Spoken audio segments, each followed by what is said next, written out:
that YouTube superstar Dr John Campbell will be here in the studio. He is an understated nurse lecturer from Cumbria. You may not know who he is, but he's now got 2.5 million subscribers to his very basic videos. He's unwittingly become a beacon of free speech during lockdown. You won't believe how many times his teaching videos have been viewed. I will tell you all of that and more after the news with Rosie.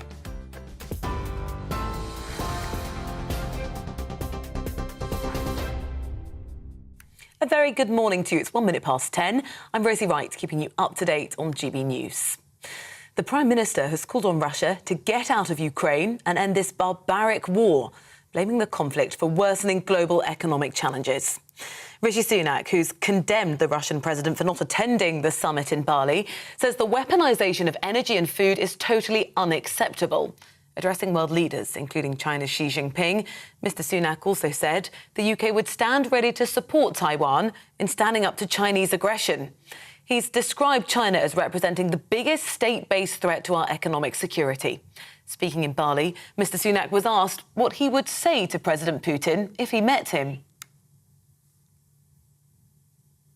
International condemnation of Russia's war in Ukraine, and with Russia's foreign minister sitting there, we highlighted both the illegality and barbaric nature of Russia's war and also the devastating impact it is having on people around the world through higher food and energy prices. We have a responsibility to work with our G20 allies to fix the global economy, to grip inflation, but also to safeguard and preserve the international order, and that's what we're going to do.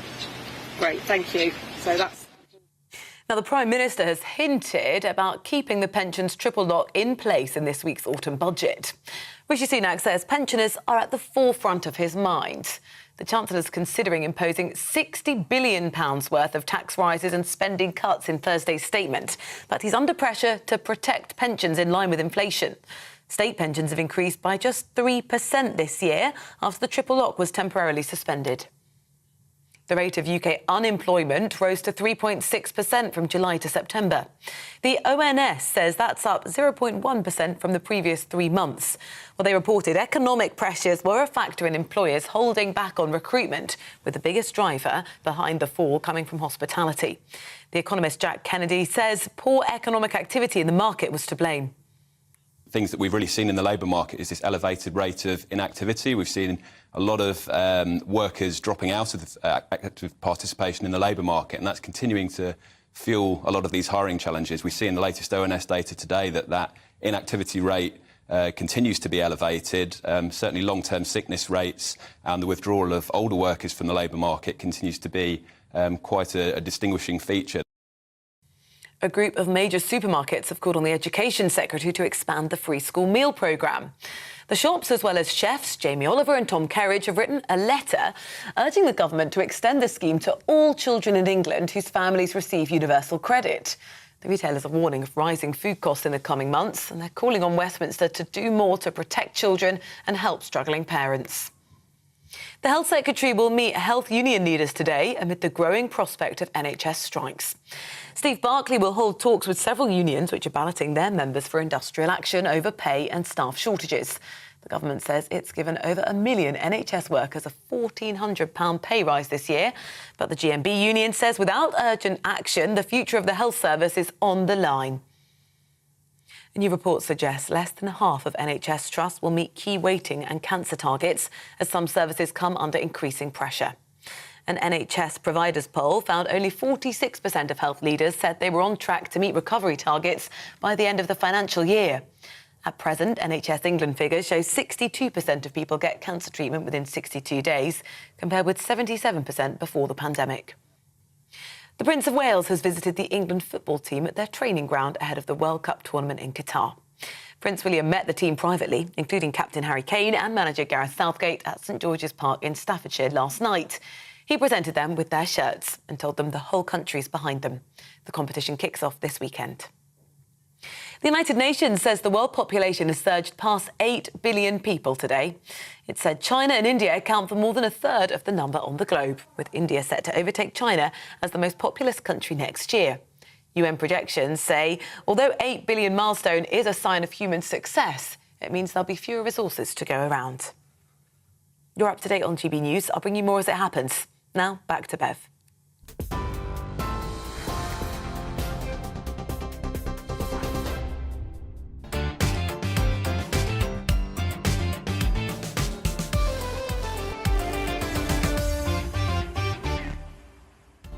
Very good morning. Welcome to Bev Turner today on GB News. It's only Tuesday, but we've got a lot to talk about. First up, our much-loved but ailing NHS is going head-to-head with Health Secretary over pay. Steve Barclay, well, he says they don't need any more money, so do they just need to work a little bit harder to eat into the 7 million person backlog? We'll get the thoughts of one nurse who does not want to strike in just a moment, and we've got a Twitter poll running on that. Please go to GB News to let us know what you think. Plus, devastating news for anyone who requires the compassionate toil of social care. More than a quarter of care workers say that they are no longer able to live on the money that they earn, with a quarter likely to leave the sector in the next 12 months. How do we fix our care sector? And the internet sensation and COVID data cruncher, Dr John Campbell, will be with me in the studio. His low-cost, what you're looking at here is this was a talk last night in London that John and I were both speaking at, but what we're going to be discussing today are his very popular but very low-cost videos. They've been watched more than 500 million times. Why? What is his appeal, and how did he unwittingly become a campaigner for free speech as well as health? And of course, this show is nothing without you and your views. Please do email me on gbviews@gbnews.uk or tweet me at gbnews to give your opinion on anything that we're discussing.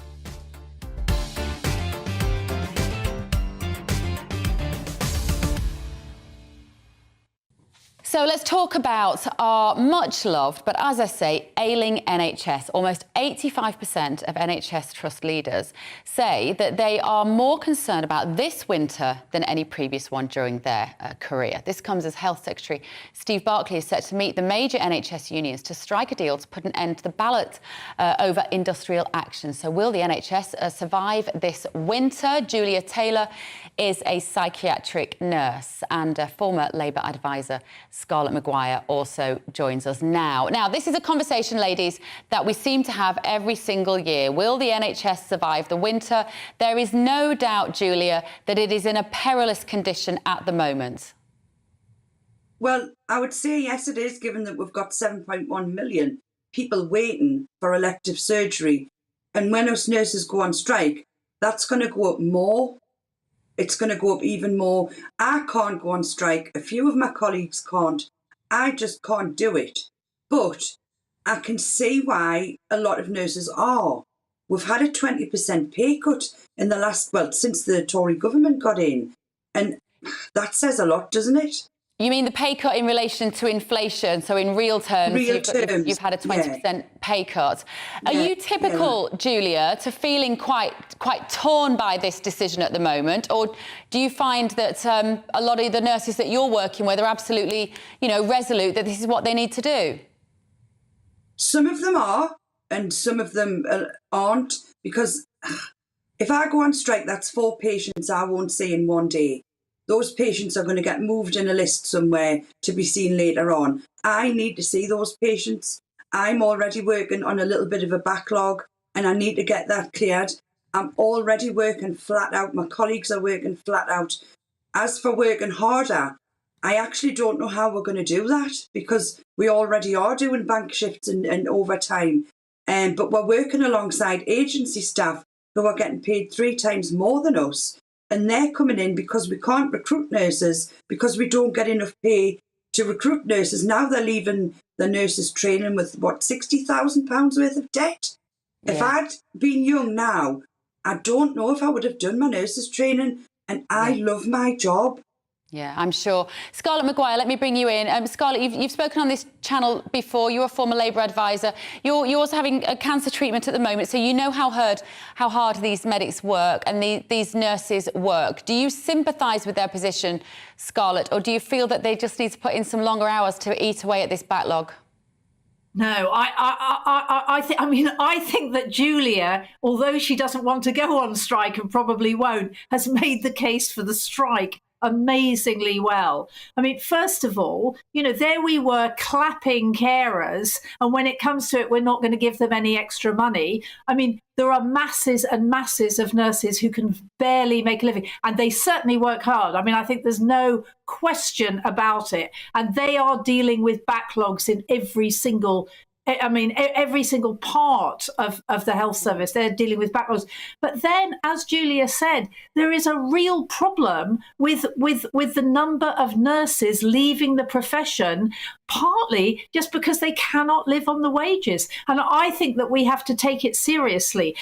I'm really hoping that we don't get to have a strike. I think a strike is a sign of failure. I'm sure that most nurses who, even if they voted for the strike, they don't want to go on strike. They just want decent pay. And I think we've got to turn around and say, yes, you know, if we want to keep the health service going, we want to retain the nurses that we've got, who are already trained. We don't want to keep on trying to pull in agency nurses. And then we'll get NHS nurses going to agencies because they're going to earn more money. This is crazy. This is not a way to run the health service.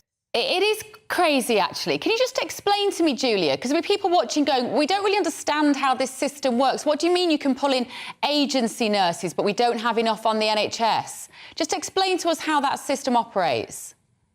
What happens is, if you're on a shift and you need 5 nurses on that shift, if only 3 are available for that shift, you've got to then go to an agency that will provide nurses who've normally been trained in the NHS and they've thought, right, to hell with this, I'm off. I'm going to go and earn more money.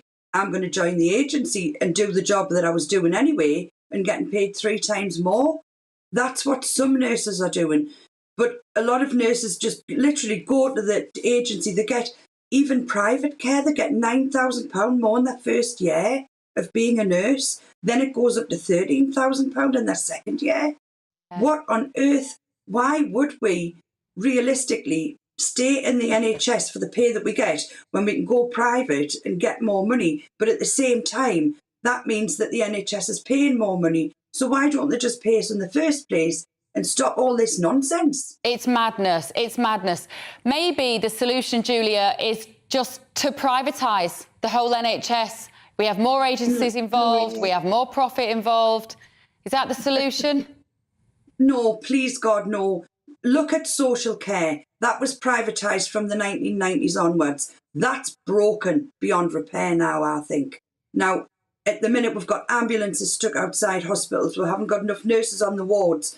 If we're lucky enough to get agency to cover the shifts, people are coming in and we're working flat out. And it's all because I think we're not attracting people to the job. That's what the problem is. Yeah. Why would somebody want to start their career with £60,000 worth of debt, then a mortgage on top of that? What's going on? It's all broken. Let me just ask you, Julia, because you're a psychiatric nurse and we're going to be talking about social care in just a while.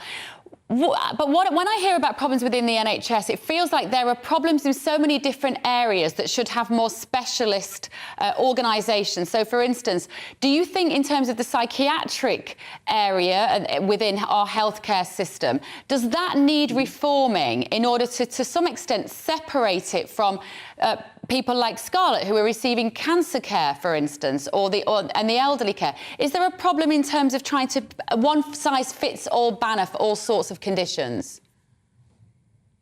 I wouldn't say so. I've never personally seen any problems like that in my career. You go and you do your nurses training and you do so many months where you do basic nursing skills, then you specialise. We already are specialised, but we all work within the same system. The problem is the waste of all the money. The waste money on stupid things. I'll give you a good for instance. A few weeks ago I was on a ward and a man came to put a little bit of vinyl on a window to separate it so nobody could see. That was £90. £90. Could have gone to somewhere else and bought a bit of vinyl for about £5. And why couldn't we just have sorted that? It definitely feels like, Scarlett, that sometimes the people who are just ordering these services for hospitals and the trusts and maybe the individuals think that they have a bottomless pit, and maybe there should be more accountability for the amounts that these departments are spending on silly things like vinyl on windows. Well, actually, if you talk to any NHS manager, half their time is spent trying to keep in budget. So I'm sure that Julia's completely right, and there are crazy things done with some of the money. But actually, most of it, the managers are trying. They know it's not a bottomless pit. I mean, that's why we've got all these leaders of trusts saying we don't know how we're going to get through this winter, because they don't have enough staff. And they have more and more people coming in. So actually, the problem isn't accountability. I mean, the problem is that when something's on its knees, as the NHS is, then actually all the management are desperately trying to sort of say, well, we're doing okay and we're doing this right. And what we need, I mean, what actually the NHS needs is a lot of recruitment. And Julia's absolutely right. I mean, it is absolutely wrong that nurses have to pay a bursary instead of us. Actually, we should be paying to train nurses, right? And they should not be coming out with debts when we know they're not going to earn very much money at any time. I mean, that's how we need. So we need a serious injection of funds, but actually a serious injection of people. And we don't need to be messing around with making nurses even more unhappy so that they're going to leave. And that is the biggest problem, is people, really good, qualified people leaving the NHS. Julia, how frustrating is it when you see politicians spending money in ways that make no sense to nurses? And what I'm talking about is, you know, we had the COP27 recently, and we're devoting billions to look after a railway line in India, and we're devoting billions to eco projects overseas. How does that feel for nurses? Well, for me personally, when I heard that the other day, I was on the ceiling. Because how can they find 11 point something billion to pay for reparations, for climate change? I don't believe in that this climate change caused by humans. So I actually think what a waste of money that is. And there's so much waste. I mean, I could give you so many examples of the waste. Look at the test and trace, 37 billion. Look at the IT system. Where I work, it's actually quite good, but you can't get that everywhere. And the IT's rubbish. We're supposed to be all on one system. They wasted billions on that. Why don't they just pay nurses to do their job well, like we do? Pay them well, get more people in. That would stop loads of the problems in the NHS. Yeah. OK, ladies, well, we need to move on. Scarlett, lovely to see you. Scarlett Maguire, former Labour advisor, and Julia Taylor there, a psychiatric nurse. Well, it's not a problem that's going to go away anytime soon, is it? We've got a Twitter poll running on this, so please get involved. Let us know what you think. What is the solution to this? Should the nurses and the other hospital workers be striking, or should they be just working longer hours? What do you think? Care homes. Now, we're going to be another area of our health, of course, very, very important. Of course, the situation in care homes is what's partly causing the bed blocking in the NHS.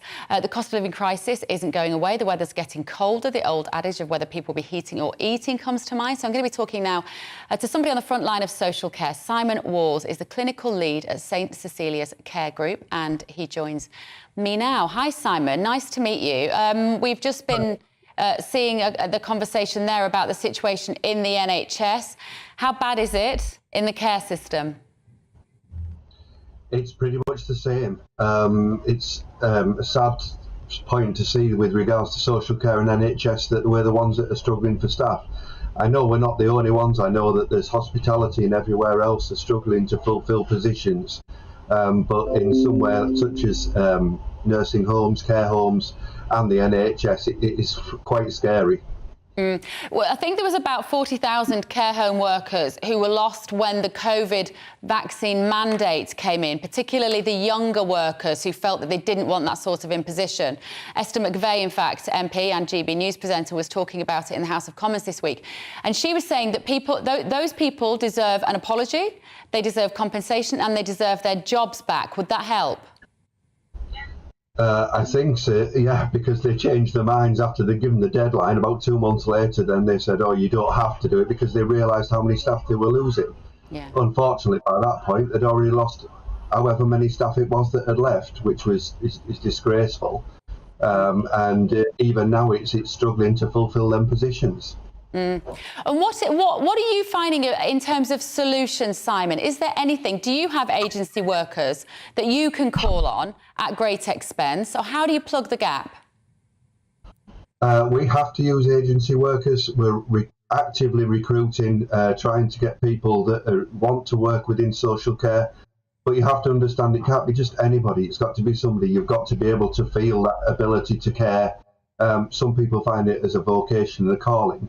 But I think until there's recognition from the government of what these people do within care and those within the NHS, to treat them fairly, to pay them fairly, and to give us the opportunity to recruit the correct staff, recruit good staff, and also get all the, recommendations and things from the government that says, well, actually, these people are skilled and highly skilled, because before COVID, they weren't even recognised at all. Absolutely. Simon, we wish you all the best. We've got to move on. Short and sweet. Simon Wallace there from a care home. We just need to shine a light on this particular issue, don't we? Our elderly are very important. We need to look after them. We need to find out a way to do so. Now, after the break, I'm going to be moving over to the sofa, getting a fresh coffee, and I'm going to discuss some of the biggest stories of the day with my fantastic panel, including should billionaires have to give up their wealth, or if you had that much, how much would you give away? We're seeking... Also, we're looking at how many over 65s are seeking the help of sexual health services, and why Scotland are making gender reassignment surgeries more accessible. And of course, we want to hear your thoughts. Send me your emails, gbviews@gbnews.uk. You can also tweet at GBNews, and there is a poll up there right now asking, should NHS staff be working harder, not striking, to see us through the winter? Cast your vote now. Quick break time.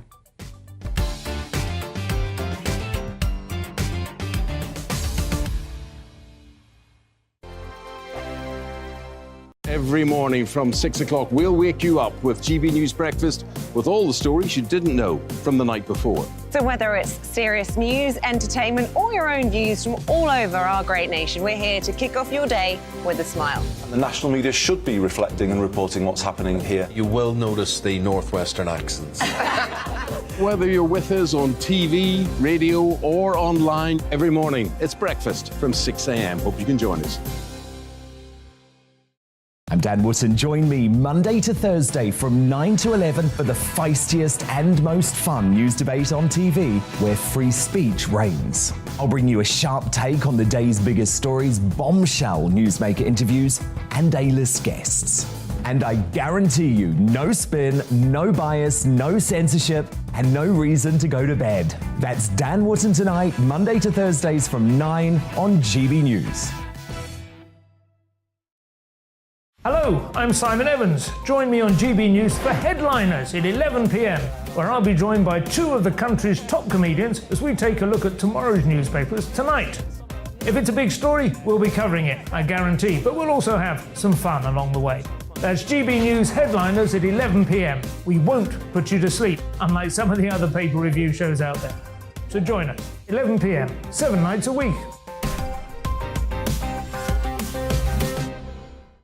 Hello there, it's Eamon Holmes here from Breakfast on GB News. We're not just on your television and your screens, you know. We're on DAB plus digital radio, so you can listen to your favourite shows on the move. If you've not yet listened to GB News Radio, it's very simple. We're on your radio player and TuneIn apps, on your smart speaker, phone or tablet, or online at gbnews.uk. Take us with you wherever you go. GB News Radio. You never have to miss a moment of the People's Channel.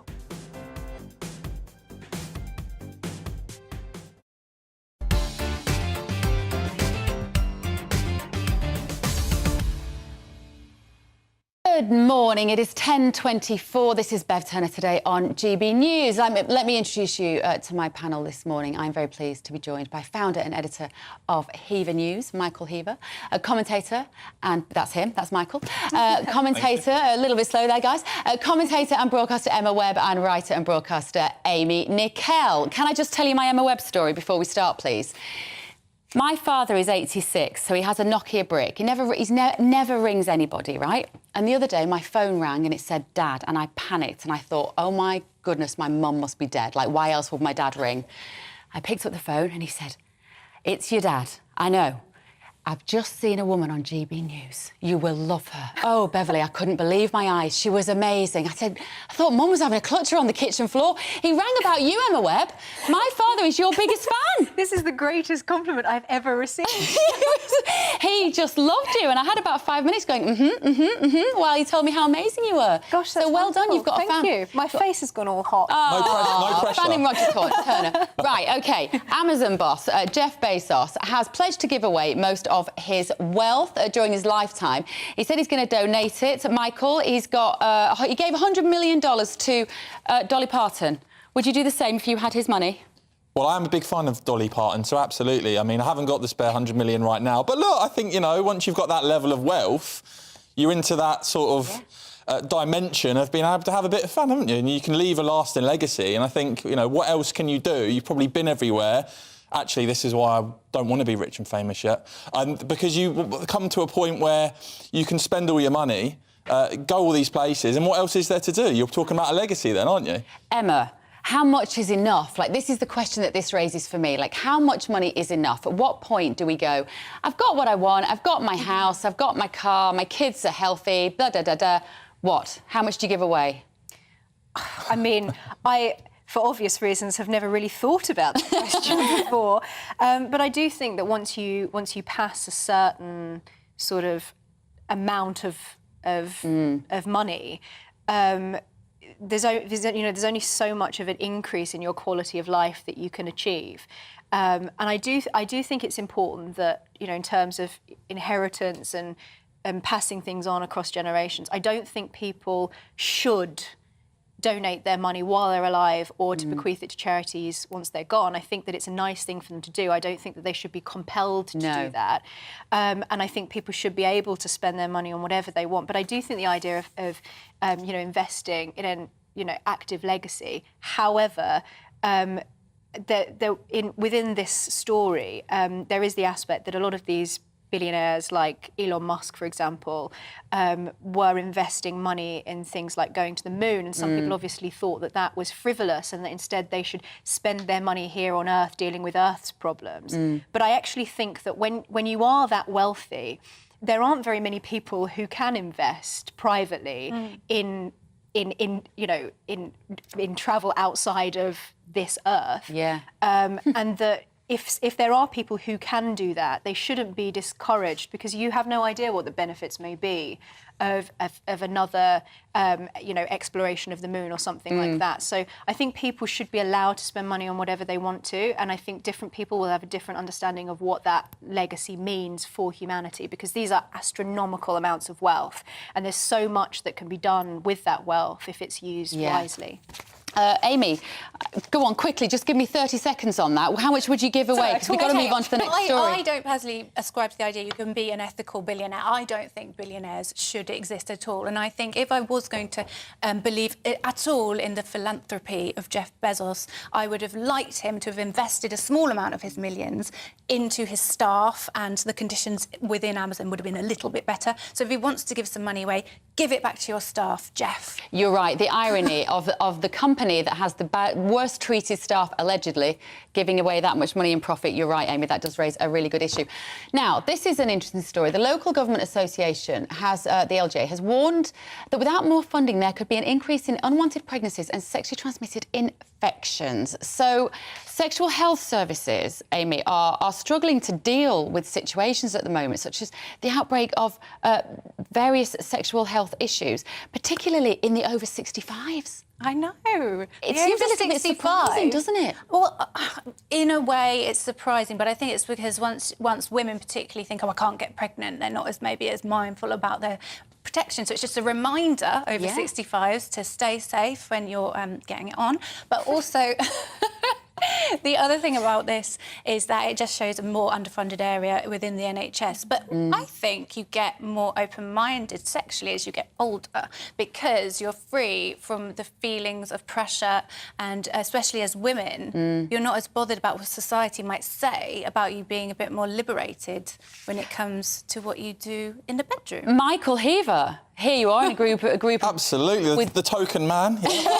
in a group of women. When I told this story to one of my editors, he said he thought this was a story of optimism, that the over 65s are having a new lease of life. I mean, Life's short, isn't it? Yeah. What are you waiting for?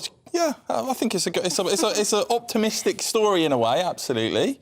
Be safe, be careful, but don't be, you know, in older years, don't hold yourself back, I don't think. It feels like, because the LGA who are asking for more funding, Emma, it feels like the NHS is just pulled in so many different directions and every department wants more money. Is this something that people should be taking just individual responsibility for? Well, yes, obviously. But I do think things like sexual health services, all sorts of health services, you can't just leave people high and dry without access to that. And it's one of the reasons why I think the NHS needs reform, because I think actually at the moment, in many ways, we actually have a universal lack of healthcare. But I do, on this particular story, I do think it's quite amusing because in some ways it may be because the generation of the 1960s, that liberated generation, are now getting older. Yeah. And so perhaps that's the reason why we're seeing people are getting divorced, and we're living longer, so 60 is the new 50, 70 is the new 60, etc. I just think that you do also need a bit of sexual education here, so you need to remember that pregnancy is not the only thing that can happen. Yeah. And I think maybe that's why this has happened, that the over 65s feel really free and they forget that there are still risks. Absolutely. Rein it in, basically. Oh, yeah, be careful. Amy, this NHS Scotland report suggesting that new transgender treatment rules calling for barriers to gender reassignment will be removed. Good news story? I think it's a really good news story. Now, don't forget that there's about 140,000 transgender people in the UK. This is a tiny, tiny, tiny, tiny minority. And at the moment, they're not accessing healthcare at the speeds that they need. They get stuck on waiting lists for years, waiting for this type of treatment. So it's not going to be a case of, oh, everybody's suddenly on hormone blockers. This affects so few people that are already in dire need of this healthcare, this essential healthcare to really help affirm them and their lives. I'm sure you're going to disagree. Yeah. Go on, Emma. I think this is terrible news because essentially what this is suggesting is removing safeguards, and we've seen this with an increasing number of detransitioners who are really suffering the consequences of having taken this path. What percentage of people that transition detransition? I don't know exactly 1%. what the percentage is. It's 1%. But even that 1%, you do have to have safeguards in place. And what they're suggesting here is actually removing in removing those barriers, they're essentially eliminating the offer of, or the potential for people to actually receive help to look into their backgrounds, mental health history, things like that. And I think that that's a real safeguarding concern. And I think that's going to lead to some really disastrous mistakes further down the road. There are lots of things that I think are a problem with this. It goes against the NHS England's CAS report, but the main issue here, I think, is the removal of safeguards. That's what concerns me. It would surely increase safeguards. You know what? We're going to be talking about trans issues in just a moment as well. I know, Amy, you love how much we discuss that. You guys have been getting in touch. I've got Richard Tice from the Reform Party coming in here this morning as well. And Micah said, I've recently joined Reform Party. I agree with the majority of their common sense policies. Would Mr Tice put the subject of proportional representation to a referendum? I'm going to be asking that in just a moment. And as I say, this story about a loophole which means that trans people can hide previous convictions when applying to work with children. I'm going to be finding out all about that after this morning's news.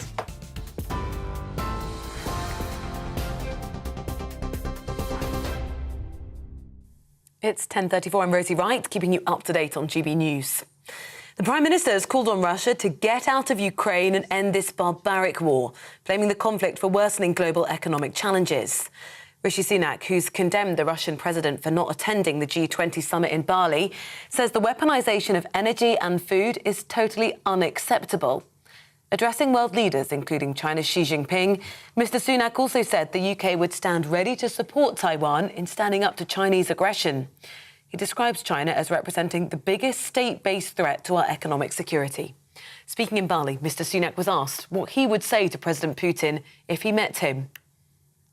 Well, this morning at the G20, we saw international condemnation of Russia's war in Ukraine. And with Russia's foreign minister sitting there, we highlighted both the illegality and barbaric nature of Russia's war, and also the devastating impact it is having on people around the world through higher food and energy prices. We have a responsibility to work with our G20 allies to fix the global economy, to grip inflation, but also to safeguard and preserve the international order, and that's what we're going to do. The rate of UK unemployment rose to 3.6% from July to September. The Office for National Statistics says that's up 0.1% in the previous 3 months. It reported economic pressures were a factor in employers holding back on recruitment, with the biggest driver behind the fall coming from hospitality. Economist Jack Kenny says poor economic activity in the market was to blame. A group of major supermarkets have called on the Education Secretary to expand the free school meal scheme. The shops, as well as chefs Jamie Oliver and Tom Kerridge, have co-written a letter urging the government to extend the scheme to all children in England whose families receive universal credit. The retailers are warning of rising food costs in the coming months, and they're calling on Westminster to do more to protect children and help struggling parents. The Prince of Wales has visited the England football team at their training ground ahead of the World Cup tournament in Qatar.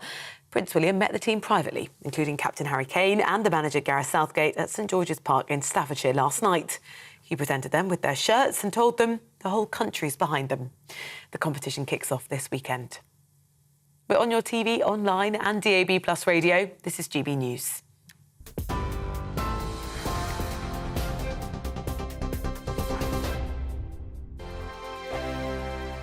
We are GB News, and we'd like to say thank you to each and every one of you for bringing us your conversations, for helping our great nation find its voice. We are here for you on radio, television, and online, across England, Scotland, Wales, and Northern Ireland. It's not the BBC, you actually get your facts right. We are proud to be GB News, the People's Channel, Britain's news channel. Every Friday and Sunday night from 9, it's Mark Dolan Tonight. We're on the same page again. There's something weird happening. Let Ian finish. Don't be such a cranky. That mini budget was the tip of the iceberg. And on Saturday, my show just got bigger. From 8, it's Mark Dolan's Saturday Night In. You can't govern a country if you can't speak. Stop talking. My God, we reached the end. I've never been early in my life. Only on GB News, the People's Channel. Monday to Thursday on GB News, it's Bev Turner Today from 10 a.m. There's never been a more interesting but also critical time in British politics, and I can't wait to bring you the biggest stories of the day with the best factual accuracy and also a few of my own opinions thrown in. We'll engage in passionate but always polite debate with your thoughts and opinions at the centre of it all. Monday to Thursday, 10 till 12 on TV, on radio and online. Hi there, it's Stephen and Anne.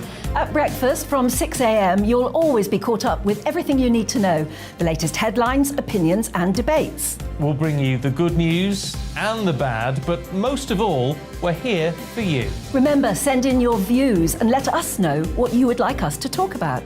That's because we're your news channel. And every morning at 6 a.m, it's breakfast on GB News.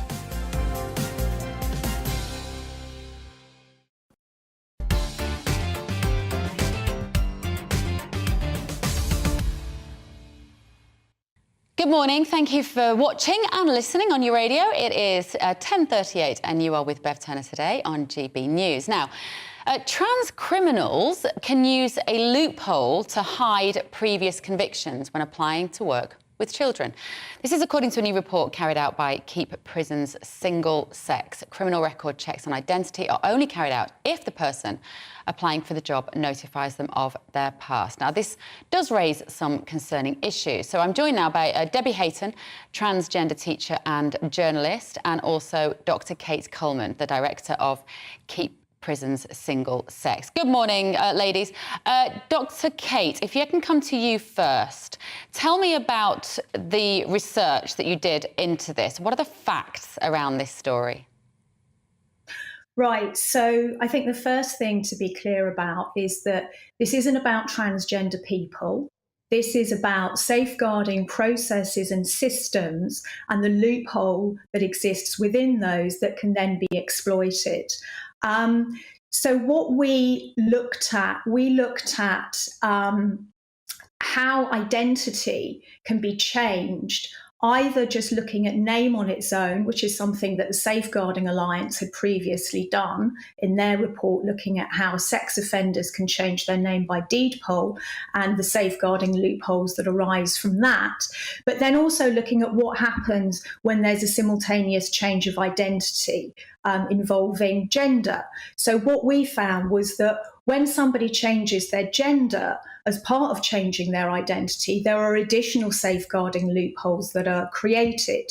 So in common with what the Safeguarding Alliance found, firstly, if somebody presents identity documents in a new identity, they can sever any connection with an existing record of offending.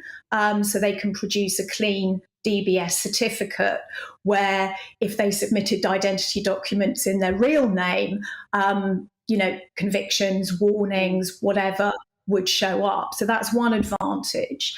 The second advantage is that you can present your identity documents which show your acquired gender rather than your sex registered at birth. So the DBS certificate that's produced will, say, for example, state that you are female, whereas in fact your sex registered at birth is male, or vice versa. Right. There are additional privacy rights which are granted when somebody changes gender identity. And those are written into the DBS process and mean that information is actually hidden from the DBS certificate. So one thing that I think is really important, and I'm sure Dr. Hayton will agree, is that safeguarding cannot rely on people simply choosing to do the right thing. Okay, Debbie, that cannot be a premise of safeguarding. Okay, thank you, Kate. Debbie, if I can come to you, that all sounds fairly reasonable, doesn't it? If we're protecting children and perhaps women in prisons, then there needs to be a bit more transparency around somebody's previous criminal record. Well, I think Kate's actually pointed out the problem. It's not a problem about transgender people. It's a problem about a system that isn't robust. If it is so easy to not declare a previous identity by leaving it off the form and not telling the DBS, and the DBS can't track those previous identities, then there is a loophole left open, not just for transgender people, but for anybody who decides that they don't want to write a previous identity, a previous name, down on the form. So what do you want to see then, Kate? What changes need to be made and how quickly do we need to do them? Well, our recommendations are that national insurance numbers should be submitted as a mandatory part of making a DBS application, and that those should form part of the check. And the reason for that is that your national identity number, it goes through you throughout your life, it goes with you throughout your life. So although changes of name, changes of gender will be recorded against that number with the relevant dates, your previous names, previous identities won't be erased and you won't be issued with a new number. So that's a very good way of tracking that all the way through. One other point I'd like to make, which is something that people have sort of objected to in the report, is that there's a DBS process called the sensitive applications route, and that is designed for transgender people who don't want to reveal their previous identities to their employer, their prospective employer on the DBS form. So what they're supposed to do, and again, this is relying on people to do the right thing, what they're supposed to do is to phone up the DBS, speak to the sensitive applications route team, give their previous identities and the dates that they were used so that the DBS can then run a check against those names. Now that sounds all well and good because it should mean that the convictions part of the form is correct, but the personal information part of the form will still be incorrect and it will still be incomplete because the DBS will agree to hide all previously used names. Now, as anyone who's got professional involvement in safeguarding will know, knowing exactly who it is that you've got sitting in front of you is absolutely crucial. And part of that is knowing exactly which names that person has ever used. And for all other people who apply for a DBS certificate, their previous names must to be listed on the certificate. Okay, When all there's right. a change of identity, the DBS will agree to hide these. OK, thank you very much. Debbie Hayton there and Dr Kate Coleman, a spokesman for the DBS, said all applicants for DBS checks are required to sign a legal declaration confirming they have disclosed both their current and previous identities. This, therefore, applies to transgender applicants. Now, I am delighted to introduce my next guest. Dr John Campbell is a retired nurse teacher, an A&E nurse. He shot to internet fame with his video analyses of COVID data. Let's have a quick look. Well, you're most welcome to today's talk, Wednesday, the 2nd of November. Now, this is a video I was hoping not to have to make, but the excess deaths are still going up, especially in the United Kingdom, where we're going to be looking at today. But it's not just the UK, it's quite a few other countries as well. Now, as you can see, John Campbell, you don't have flashy videos, you don't have flashy graphics. You're in your back room. You literally use an overhead projector and a pencil as per, like, university lecture days. Is that part of the charm of your appeal? You've had more than 500 million views of your videos in total. Yeah, morning, Bev. Thanks for having me. Oh, very you're much. very lovely to see you. Yeah, it's a fairly basic setup. I try and keep the technology as minimal as possible so people can focus on the content. So it's all about the content. There's a real demand, there's a real thirst for evidence-based analysis, focused on what I would call the intelligent lay viewer. That just means someone who's not necessarily a medical professional themselves, but has got an interest, is able to analyse things, is able to question, and wants to know what the evidence is. Don't always get it right, but that's what we try and do. So you started this, am I right in saying January 2020? I actually started just doing before YouTube. That. Well, I actually started making videos in the old VHS days that you might just about remember. I do. You know, big chunky tapes, and then we went on to DVDs, and then we went on to YouTube. And that was to teach? Yes, that was... Basically, I taught nurses... So I'm a nurse. I taught nurses for 27 years. I became an academic because nursing went into academia in the 1990s. And we developed the whole package, really. I did all the anatomy and physiology, which I normally teach, and all the disease processes, all the things that junior nurses and doctors all need to learn.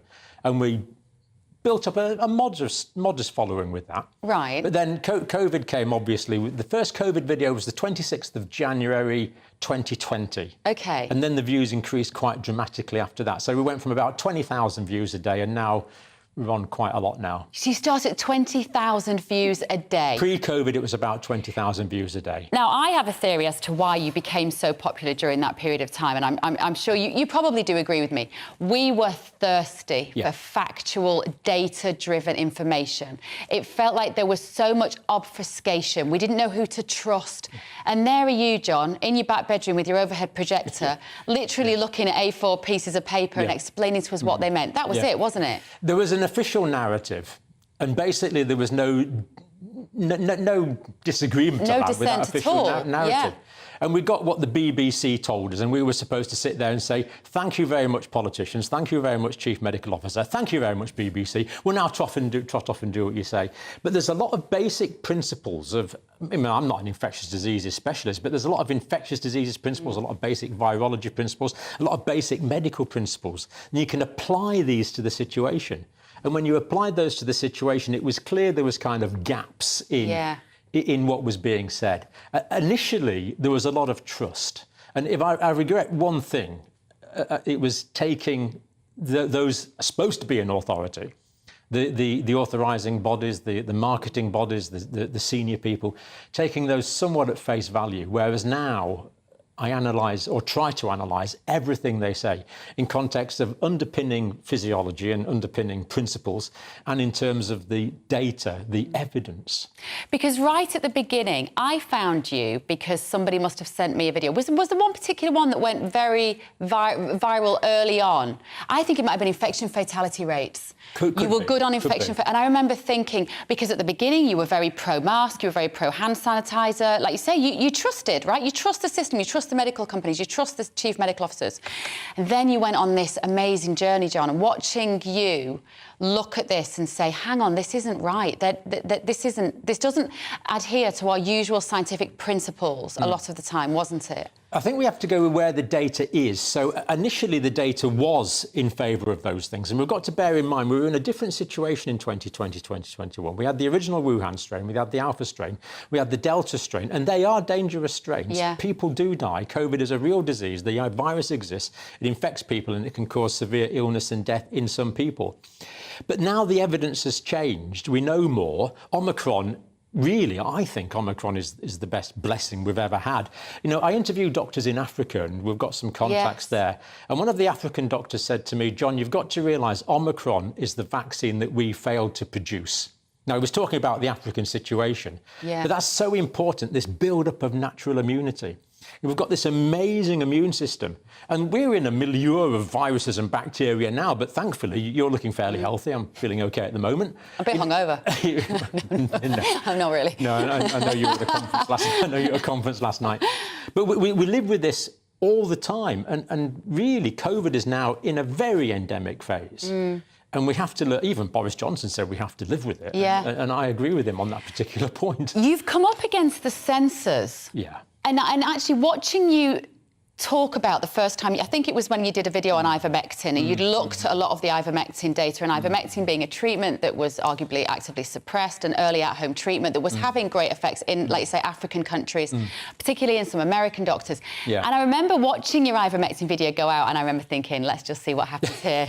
And then you came on and you said, you're never going to believe it. I literally looked at the data and you got a warning. Yeah, absolutely. The very first ivermectin video I did was with the great American physician, Dr. Pierre Corey. Yeah. Now, he testified before Senate on steroids, and the video I did on that is still up. And, of course, we know steroids saved thousands, probably 1 million lives in the pandemic. And then he testified before Senate, same hearing, same setup on ivermectin. His YouTube video on that hearing got to 10 million views before it was banned. My video with him was put on about 500,000 views, and then it was banned. So that was the first video I had down with one of the leading physicians in the United States who wasn't allowed to express a medical opinion. And neither were you. That No. was the irony. It was not opinion. You were literally looking No. at numbers and No. survival rates when you treat people at home. That's right. So basically, I still don't know how efficacious ivermectin is. I've got some data from Africa that I can't talk about publicly, at least on social media, that seems to show it improves oxygen concentrations. I've got other evidence from studies, for example, McMaster's University in Canada, that seems to show it's a waste of time. But because we've got this kind of publication bias at the moment, so certain things are published and they get into the public domain and the popular press can report on those and you can put them on social media. But other evidence, for example, my contacts in South Africa, they produce evidence, but they can't get it published. Yeah. So we have this publication bias. It's all to do with this narrative. There's a narrative which is acceptable and there's a narrative which is not acceptable. Now, I want to be able to take arguments for and against. Absolutely. I want to be able to analyse that, and I want to come to my own conclusions, thank you very much. And I want peer reviews, and I want the best scientists and the best doctors we have, and we have some brilliant scientists and doctors in this country. We were talking to Asim Malhotra last night, brilliant cardiologist. I want to know his view. Yeah. I want to know what he thinks, and I want to know what he thinks based on the evidence, not based on a narrative. And yet within this kind of this psychosis that we were all encouraged to undergo, all of that open and honest debates disappeared. Has that been one of the big lessons for you from the last couple of years? For me, it definitely is. That's one of them, that we're basically not allowed counter-argument to the narrative. That's one of the big ones. And the other big thing that I really feel, and it's a major problem, it's a national and international problem, it's the breach of trust. Yeah. Who do we trust? I used to trust. When the pandemic first started, we had a Prime Minister, we had a Chief Medical Officer and the Chief Scientific Officer. And my wife said, well, that's what you want, isn't it? The Prime Minister and the Chief Scientific Officer and the Chief Medical Officer. And basically now I feel let down. Yeah. It's as simple as that. I've been let down by them. I've been let down by the regulatory authorities. They've got knighthoods now, which is all very nice for them. But where are they now? Why aren't they talking about what's going on now? They seem to have dropped out of the public domain altogether. And I think it was also the echo chamber around number 10 that we had doctors like in the Great Barrington Declaration. We had other doctors trying to break through to communicate with those in power to say there may be two sides to this story. Why do you think they couldn't penetrate that sort of cabal of knowledge and information? Yeah, there was certainly There was certainly an accepted narrative, wasn't there? And anything outside of that narrative really didn't get through. Now, why that is, we really don't know. I think the point you make there about an echo chamber is a good one. People said this and it's self-reinforcing, and maybe it's the type of government that was around at the time. I have no insight into that. But when you get onto more, I wouldn't say conspiratorial, but more covert, more occult possible reasons, there is vested interest. There is massive financial vested interest. And someone like me is unable to know whether that's a big factor or not. Millions of people believe it's a factor, but we don't actually know, and we can't debate it openly. So we know that various groupings have made billions of pounds. Other groupings have made millions. We know that individuals have made tens of thousands. We know the way that contracts awarded were questionable. There's a lot of money involved. And more questions than answers still. I think so. And just one question, John. How famous are you now? Because you're that fascinating famous that there are some people who would just fall over when you walk in the room, and there's lots of people who have no idea who you are. I don't think I'm very famous, Bev. You're quite famous, aren't you, YouTube videos. I met your wife last night, and she did say, well, it's a bit ridiculous, isn't it? She said, I didn't really expect any of this to happen, but... It'll all fade fairly soon. Oh, I'm sure it won't. Keep up the amazing work, because you talk about trust. Well, you are one of the very few incredibly well-respected, impartial and trusted experts when it comes to what we're still facing. Dr John Campbell there. You can find him on YouTube. Appreciate that, Bev. Right, OK. Oh, you're going to be on with Mark Stein tonight, aren't you? I think that's up in the air at the moment. Asim Malhotra, and maybe... We don't know yet. Maybe. Mark will, I'm sure, talk to you about different issues in a brilliant way. Right, OK. Want to hear your thoughts, as always. Email us gbviews@gbnews.uk. Tell us what you think. Also, tweet me at GBNews. There's a poll up right now asking whether NHS staff should be working harder, not striking, to see us through the winter. I'll be revealing the results of that later in the show. But first of all, here's the weather. Hello, I'm Ada McGibbon from the Met Office. More wind and rain on the way this morning. And later on for northeastern areas, heavy rain in places, but brighter skies will follow in the west later. Areas of low pressure still dominating our weather at the moment. Those areas of low pressure sitting to the northwest, swinging at first an active band of rain in a weather front, which is likely to cause a few issues across southern counties of England and South Wales as the rainfall accumulates to 30 or 40 millimetres in places. The wettest weather moving out of the way of these areas, though, pushing into the east of England, northern England, central and eastern Scotland by the afternoon. And once again, that will build up over some of the higher parts of eastern Scotland, Aberdeenshire, Angus, Perth and Kinross, likely to see 50 to 60 millimetres in places. So that could cause some issues. Brighter skies, though, return to the west, 13 or 14 Celsius in the south, 11 or 12 in the north. And Northern Ireland sees a lovely afternoon, but for Wales and the southwest, any gaps between the rain short-lived because further showers arrive here. Those showers are spreading across most of the UK by the end of Wednesday, but the more persistent wet weather in the northeast, well, that lingers across Shetland, where the winds will really be ramping up during Tuesday and into Wednesday, gales or even severe gales. Otherwise, it's a blustery start for many on Wednesday. Some gaps in between the showers and some sunshine first thing. A fresher start for many, but not exactly cold. And we're going to see further showers arriving from the west and southwest through the day. So there's going to be frequent showers along the south coast for parts of Wales, western Scotland as well. But away from those showers, for many it's a fine afternoon. There'll be some sunshine out there, certainly looking brighter and drier compared with recent days. But for Shetland, we keep the very strong winds and the heavy rain. It will stay windy here throughout much of the rest of the week. Elsewhere, there'll be further spells of rain, followed by showers, followed by more rain. It will be blustery at times, and also temperatures will be coming down.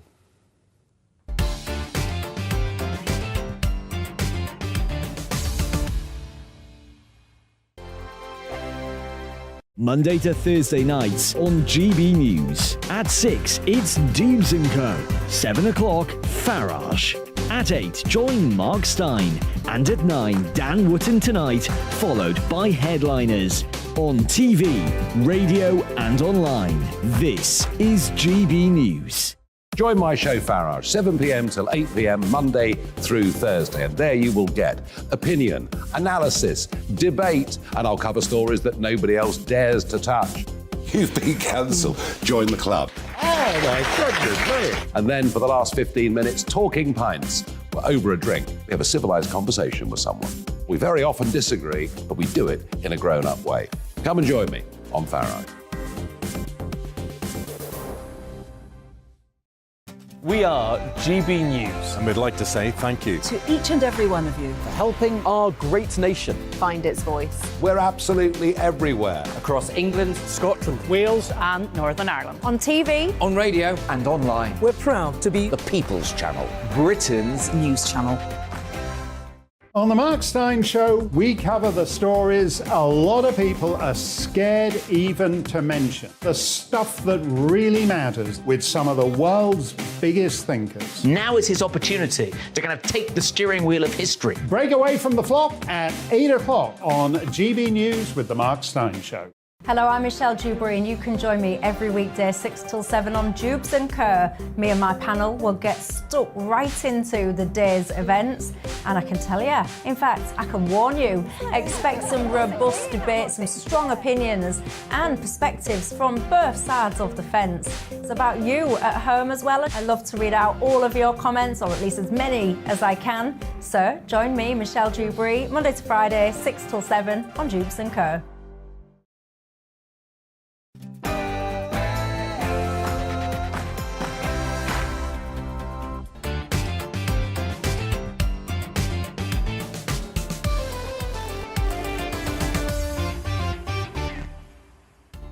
Very good morning. Welcome back to Bev Turner today on GB News. If you're just joining us, this is the home of unfiltered, honest discussion. We hear every side of every debate where we possibly can, and also your thoughts as well. Today we're talking about the striking in the NHS. We're asking whether NHS staff should be working harder, not striking, to see us through the winter. Get involved on GB News' Twitter poll about that.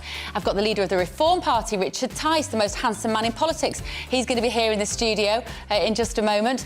And we're going to be talking about whether there is an appetite for a new political party. I think there probably is. And I'm going to be getting reaction from today's biggest stories later on with my fantastic panel. That is all coming up after a look at the latest news.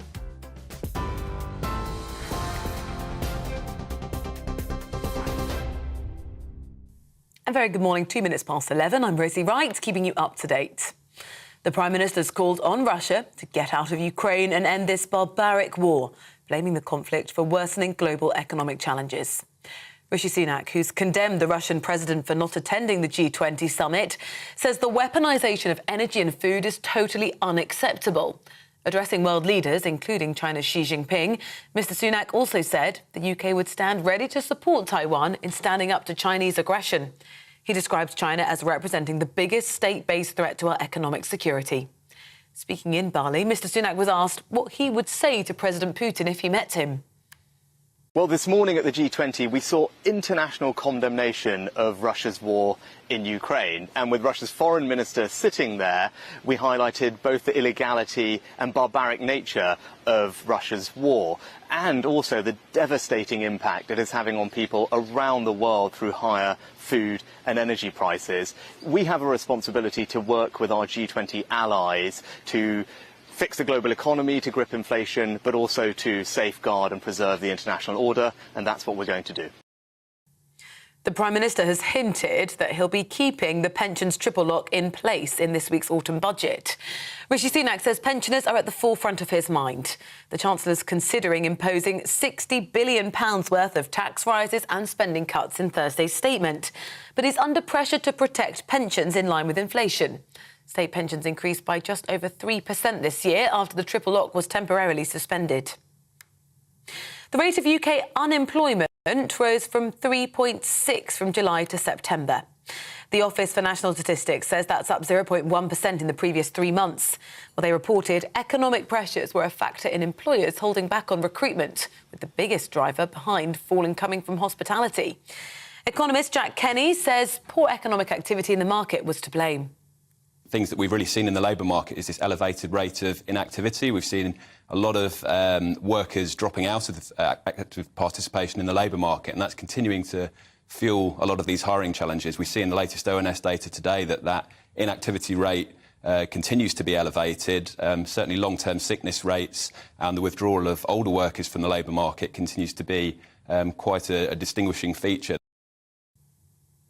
A group of major supermarkets have called on the Education Secretary to expand the free school meal programme. The shops, as well as chefs Jamie Oliver and Tom Kerridge, have co-written a letter urging the government to extend the scheme to all children in England whose families receive universal credit. The retailers are warning of rising food costs in the coming months, and they're calling on Westminster to do more to protect children and help struggling families. The Health Secretary will meet health union leaders today amid the growing prospect of NHS strikes. Steve Barclay will hold talks with several unions which are balloting their members for industrial action over pay and staff shortages. The government says it's given over 1 million NHS workers a £1,400 pay rise this year. But the GMB union says without urgent action, the future of the health service is on the line. A new report suggests less than half of NHS trusts will meet key waiting list and cancer targets as services come under increasing pressure. An NHS providers poll found only 46% of health leaders said it was on track to meet recovery targets by the end of the financial year. At present, NHS England figures show 62% of people get cancer treatment within 62 days, compared with 77% before the pandemic. The Prince of Wales has visited the England football team at their training ground ahead of the World Cup tournament in Qatar. Prince William met the team privately, including the captain Harry Kane and the manager Gareth Southgate at St George's Park in Staffordshire last night. He presented them with their shirts and told them the whole country is behind them. The competition kicks off this weekend. The former world #1 tennis champion Novak Djokovic has been granted a visa to play in the next Australian Open. Well, that's according to local media in Australia. The Serbian was deported from the country just before the Grand Slam in January and was banned until 2025 after he declined to be vaccinated. But Australia has scrapped travellers requiring to declare COVID vaccination status and has overturned Djokovic's visa ban, leaving him open to play. The United Nations says the world population has surged past 8 billion people today. They said China and India account now for more than a third of the number of people on the globe, with India set to overtake China as the most populous country next year. UN projections say although the 8 billion milestone is a sign of human success, it also means there'll be fewer resources to go around. You're up to date on GB News. I'll bring you more as it happens. Now, back to Bev.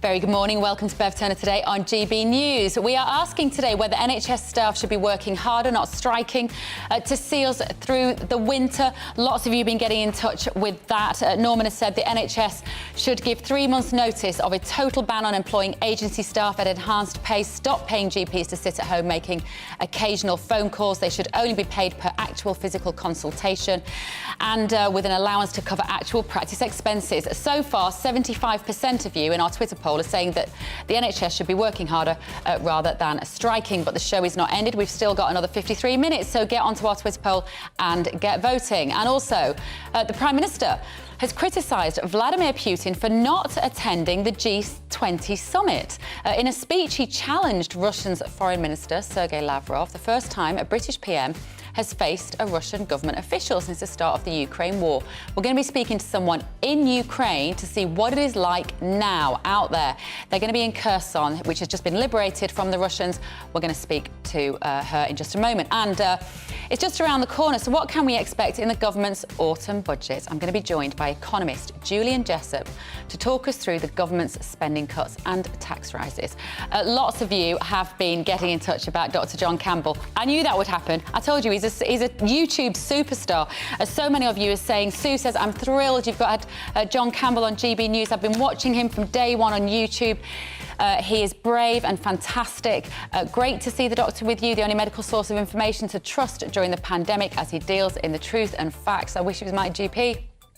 Says David, and Stephen has said Dr Campbell has it right. I will never trust the BBC, Sky News and especially the government ever again. The whole lockdown narrative was weird and it enabled pygmies like Hancock to wield power over us to their obvious joy. So keep them coming, gbviews at gbnews.uk.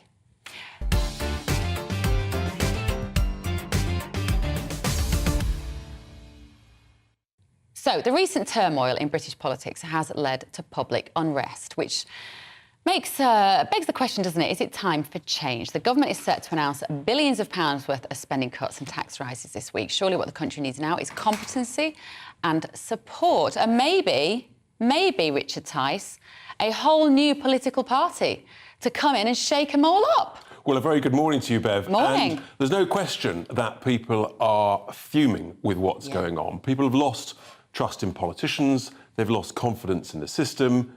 What works in the UK at the moment? Which public services are working well, even though people are paying the highest taxes for 70 years already? And we know that we're about to be sort of confronted with even more tax rises in a couple of days' time. And the real tragedy, and I've been campaigning on doors just yesterday, where I'm standing at the next election in Hartlepool, the real tragedy is there's no need for any tax rises whatsoever. Actually, the government's balance sheet, if they know how to run the country properly, is strong. There's so many areas where there's vast amounts of government waste. We all see waste everywhere. Absolutely. We're looking at our own household budgets and you're saying, right, how can I save £5 in 100? Businesses are doing the same. If the government did the same and said to every single manager of every spending department, you've got to save £5 in 100 without touching frontline services, that's 50 billion. Well, I guess the energy scheme. Jeremy Hunt would say, well, I am introducing spending cuts to we're not going to spend as much money. They're going to have to cut their costs. But they're talking accordingly. about cutting frontline services. They're not talking about cutting waste. And you've got to cut the waste. Their energy scheme is absurd. It puts all the cost of this energy cap on the taxpayer, tens and tens and tens of billions of pounds, as opposed to the producers. So that's absurd. We've got the renewable energy companies making off like bandits and receiving 10 billion of inflation-linked subsidies. So there's no need for any cuts at all. What you've got to do is manage the country properly, manage the money properly, and we should be lowering taxes because that's how you get higher wages, you get higher growth, and guess what? You get higher tax revenues in the medium term. And that's even before you talk about the immigration issue. Isn't that what Liz Truss and Kwasi Kwarteng tried to do, though? She came out with a very much a Tory budget. She was going to spend, she was going to keep our taxes low, we were going to generate growth. And the market's crashed, Richard. So what they didn't talk about was how they were going to pay for it. So they didn't talk about cutting wasteful government spending. They had an unfunded, taxpayer-funded energy scheme, which was completely ridiculous. I produced an emergency energy plan back in August, which said you've got to put... We're in a global energy war, right? You've got terrorists blowing up pipelines. So you've got to adopt a warlike response to that. You've got to put the cost of the energy war onto the producers, not the consumers and the taxpayer. That's how you deal with it. That means that there's tens and tens of billions of pounds, possibly 50 billion quid of our money that actually wouldn't be landed on the taxpayer. These are huge sums, but if the government did that, if they adopted our plans, you don't need any tax rises, you cut taxes, you go for growth, and then you can have properly funded, efficient public services. So I bet there's not a lot that our viewers would disagree with you there.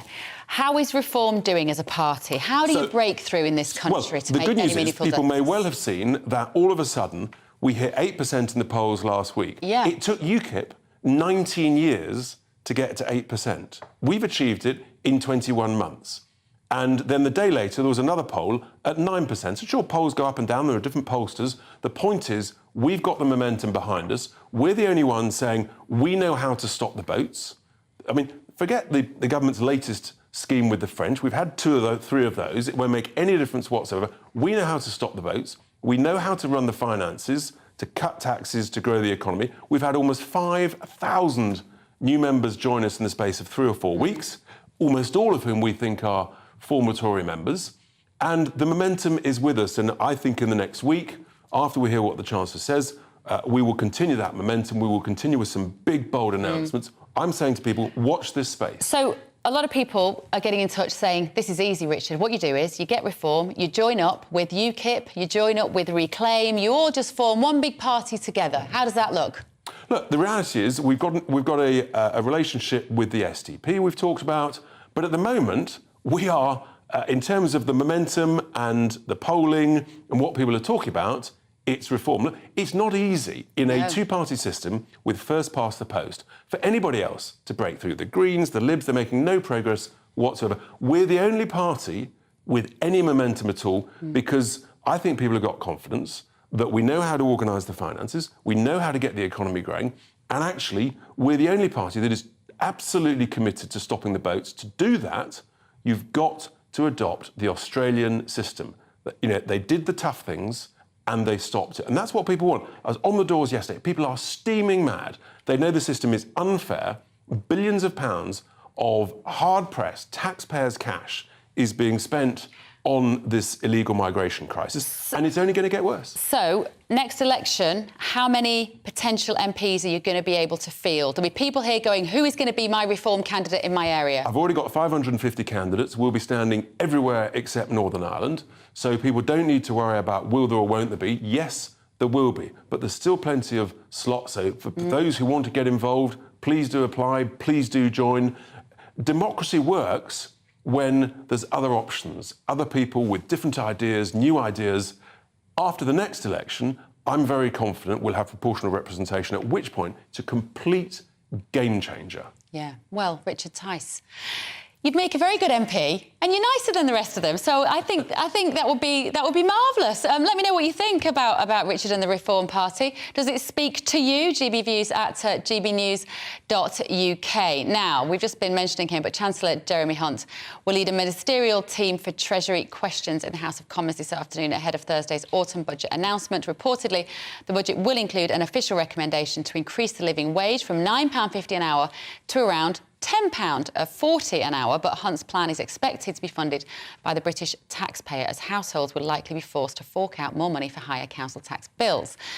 So, will increasing the minimum wage keep up with the rate of inflation? Joining me now is independent economist Julian Jessup. Hello, Julian. Good to see you. Hello. Thank you. Is this news to us? Did we expect Jeremy Hunt to make an announcement like this? Well, as far as the national minimum wage is concerned, it's actually based on a recommendation from something called the Low Pay Commission, and they tend to take account of trends in the labour market, including what's happening to inflation. So a figure of this size, I think, was the sort of number we should have expected. And if we are looking for good news this week, I think that's one small piece. I think also the budget will extend support for vulnerable households over the winter and next year. So we will get some additional cost of living support payments. We probably will see pensions and working age benefits uprated in line with inflation. So there is some good news, hopefully, coming this week. But against that, you've got these large increases in taxation and potentially big cuts in public spending, which I think are taking unnecessary risks with the economy at a time when we already seem to be sliding into recession. Absolutely. Jeremy Hunt has very much been setting us up, it feels. He's been priming us for lots of bad news on Thursday. Do you think he's operating a little bit of reverse psychology so that when it isn't as bad as we think it's going to be, we'll all be relieved? Well, you make an interesting point there. I mean, there's normally a bit of leakage of what's in the budget ahead of the official announcement, but this time we seem to know pretty much everything. So maybe they are either softening us up for the very difficult decisions they keep talking about, or on the day they're hoping that it's not as bad as we've been led to believe, and that might be a sort of sense of relief. I personally don't like that sort of expectations management. I think that the government should basically keep quiet until the day and then tell us what it's going to do. We'll see. I mean, my hope is that the Treasury will be a bit smarter than some of the leaks suggest, and in particular will make sure that any tax increases are delayed, and the spending cuts focus on getting rid of some of the fat that Richard Tice and others have identified, rather than cutting frontline services. But it's clearly a big risk that the government is taking with the economy when it's so fragile at the moment. Isn't it? There were stories in the paper today and yesterday suggesting that the triple lock on pensions will be protected, that the threats to inheritance tax may not happen. Rishi Sunak has said he's going to prioritise the older members of this country. Do we expect them to adhere to that? Because obviously the Conservatives have a lot of voters who are in that particular category. Well, I think there are two things that we do know about what could be happening to taxes. One is that most of the increase in personal taxes will come from the freezing of allowances. So they're the thresholds at which people start paying higher rates of tax. And that's not good news, but at least it does mean that most people won't be facing much bigger tax bills next year. It'll be sort of phased in over several years as those allowances fail to keep pace with inflation. The second thing, maybe another silver lining, is that if there are immediate increases in personal taxes now, they will probably be focused at people who in principle can afford to bear the burden the most. So there might, for example, be a reduction in the threshold at which people start paying the 45p upper rate of income tax, or potentially some increases in sort of wealth taxes, which again largely affect higher earners. But the overall package is clearly going to be pretty tough. Even if people aren't seeing their taxes go up now, they will know that they're going up a lot more over the next 3, 4, 5 years. And that's bound to dampen consumer confidence at a time when people already have plenty of things to worry about. OK, thank you, Julian. Julian Jessup there, economist. It is a big week. We're going to all find out on Thursday how much money we're going to have, left at the end of the month. Let me know what you think. GBViews at gbnews.uk. Lots of you have been getting in touch about the NHS. Kelly has said transgender operations should not be on the NHS. I am waiting for 3 operations and I'm not getting them. They are putting things like transgender operations before real health problems. No wonder the NHS is falling apart. And Alan has said these NHS staff should leave. If they leave the NHS, consultants will be paying back all the costs for training. Pensioners, if they leave, they should be paying back their costs. Pensioners like myself, none of us are well off. We don't go to food banks, not by any means. We show a lot of people. I'm sure a lot of people are just leeches sucking off society for something free when they don't want to. It just seems greedy on £30,000 a year. One should easily survive. It is interesting, there isn't a huge amount of support out there for anybody in the NHS striking at the moment. We've got the Twitter poll going, as of course, don't forget, for the next 40 minutes or so. So do cast your vote. So far, 75% of you say that the NHS workers should just be working harder rather than striking. That's a pretty convincing majority at the moment. We've still got loads to come in the next part of the show. I'm going to be back on the sofa with my panel, looking at some incredibly interesting stories from this morning that have just broken while we've been on air. But first of all, here's your weather. Hello, I'm Aidan McGivern from the Met Office. Heavy rain in places, but the more persistent rain that we've seen through the morning is moving northeast, with further showers arriving from the southwest by the afternoon. A number of weather fronts to look out for on the main chart at the moment. Low pressure to the northeast, and the main weather front driving its way northeastwards. Ahead of that, tightening isobars, so strengthening winds for the Northern Isles. It's going to be a very windy period here for the next few days. In fact, gales or severe gales at times. The rain pushing into Scotland and becoming heavy and persistent over the Grampians, especially the southern upslopes, with the potential for 50 or 60 millimetres. The rain petering out across northern and eastern England meanwhile. And Northern Ireland, the place to be. Sunny skies here through much of the afternoon. Brighter skies as well for Wales and the southwest, but here already showers pushing through during the afternoon. Some lively downpours, particularly around southern and southwestern coasts. And through the night, those showers will continue, especially near some of these southern and western coasts. Fewer showers inland, some clear spells, and as a result, temperatures will fall away in Scotland, across Northern Ireland, Northern England, into the low single figures in places. So a colder start on Wednesday compared with recent mornings. A bright start for many. The showers and rain continuing for Shetland, as well as that gale force wind and some big waves. Showers elsewhere as well, especially southern and western coasts first thing. But inland, showers few and far between, with some sunshine coming through. A colder feel, 13 Celsius for London, 10 for Belfast, 11 for Edinburgh, but in the sunshine with lighter winds, I suspect, much more pleasant compared with the last couple of days. But the dry weather doesn't last long. The next bout of wind and rain pushes in from the southwest during the afternoon and into the evening. Some heavy and persistent rain for Kent in particular, and then that followed on by further showers with a gusty wind and coastal gales. So very changeable weather over the next few days.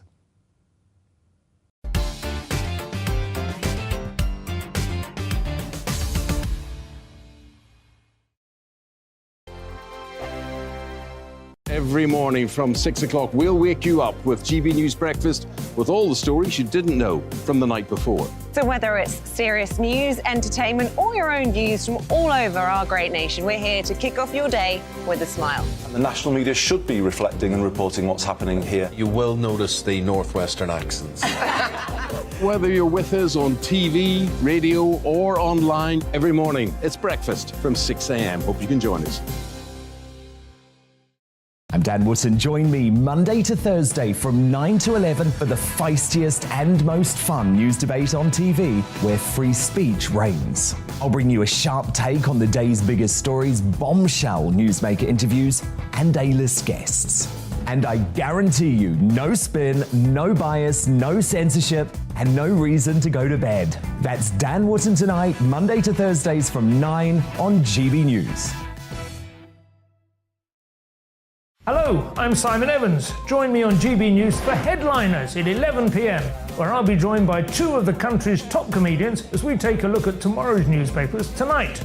If it's a big story, we'll be covering it, I guarantee, but we'll also have some fun along the way. That's GB News Headliners at 11 p.m. We won't put you to sleep, unlike some of the other paper review shows out there. So join us, 11 p.m, 7 nights a week.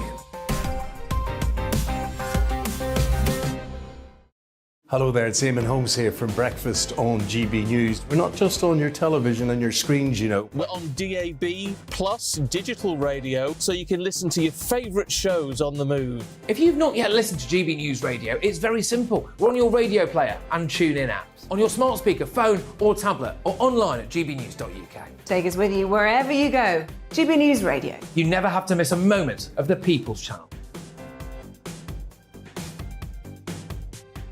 Join me, Arlene Foster, for the briefing on GB News. Every Friday at 3 p.m, I'll give you all the latest political news and analysis, and we'll have robust live debate. To make sure that you're caught up on all of the biggest issues of the day, we'll bring on experts in their field. I'll ask the questions that you'd like to ask. We're not afraid to tackle discussions from all perspectives, including yours. Don't forget, the briefing with me, Arlene Foster, every Friday at 3 p.m. on GB News. Hello, I'm Alastair Stewart, and I'd invite you to join me at noon on Saturdays and Sundays for Alastair Stewart and Friends. I've been in this business for over 40 years. Now, here at GB News, I've never been happier. I get to choose the big stories that really interest me. We hear what you have to say, and you hear what I have to say. I really hope you can join me, noon on Saturdays and Sundays.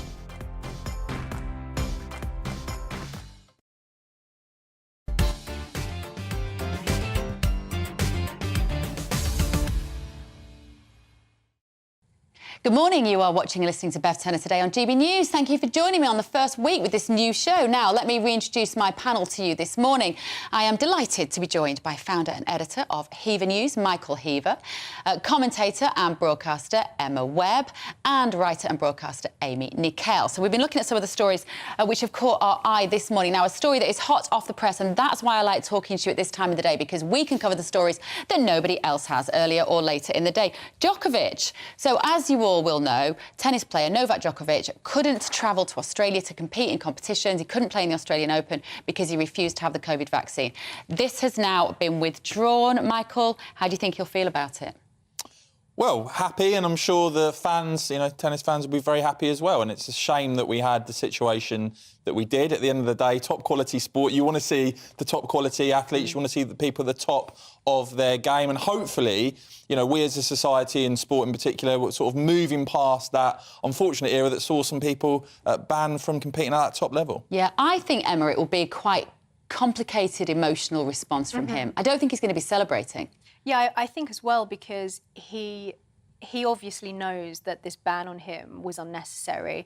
Everyone, as we've seen with in the United States, we know that the vaccine doesn't stop transmission, and yet the ban still exists on travel to the United States. So I think for him, this is a recognition that he was right and was still punished for exerting his own right to medical autonomy. So on the one hand, I agree with you completely. I think that this is fantastic news that he'll be allowed to play, but he should never have been prevented in the first place, and we should never, ever allow this kind of thing to ever happen again.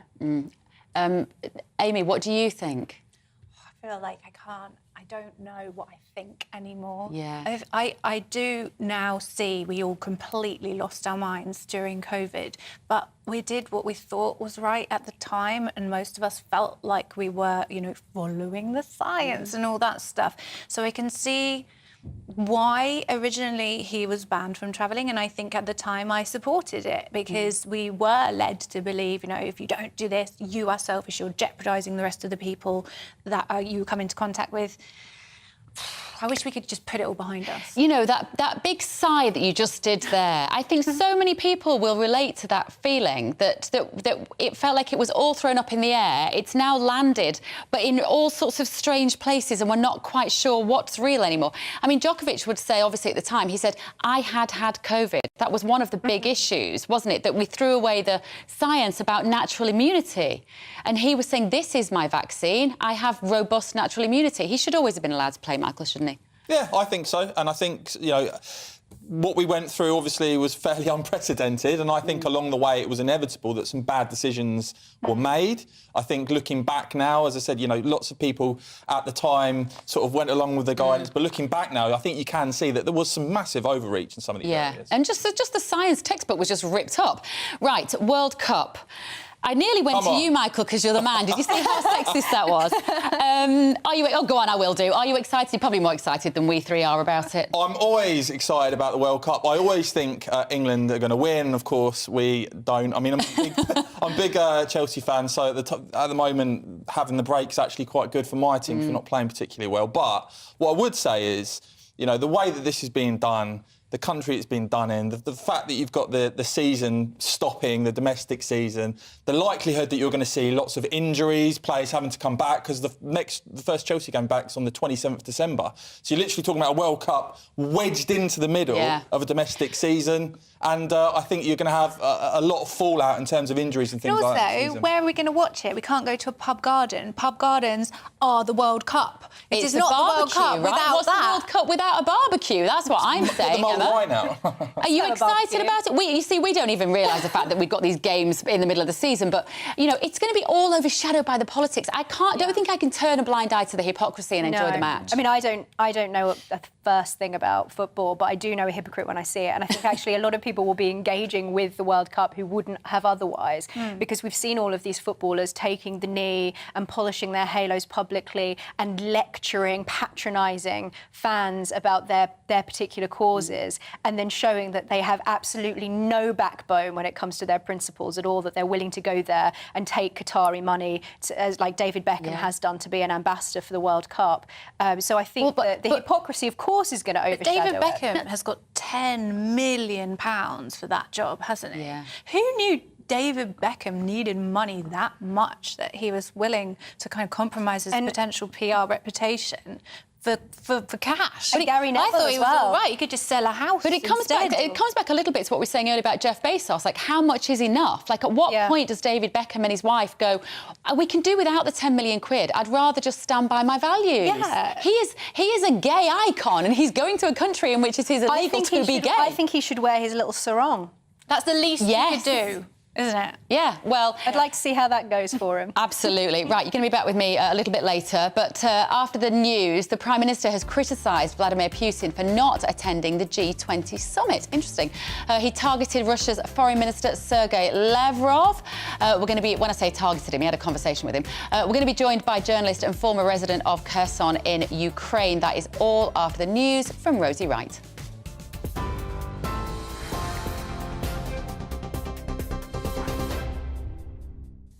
Good morning, 11:33. I'm Rosie Wright, keeping you up to date. The Prime Minister has called on Russia to get out of Ukraine and end this barbaric war, blaming the conflict for worsening global economic challenges. Rishi Sunak, who's condemned the Russian president for not attending the G20 summit, says the weaponisation of energy and food is totally unacceptable.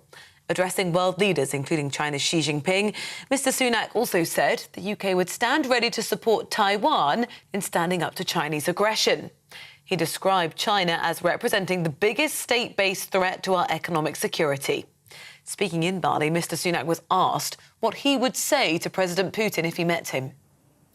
The rate of UK unemployment rose to 3.6% from July to September. The Office for National Statistics says that's up 0.1% in the previous 3 months. It reported economic pressures were a factor in employers holding back on recruitment, with the biggest driver coming in from the fall from hospitality. Economist Jack Kennedy says poor economic activity in the market was also to blame. A group of major supermarkets have called on the Education Secretary to expand the free school meal scheme.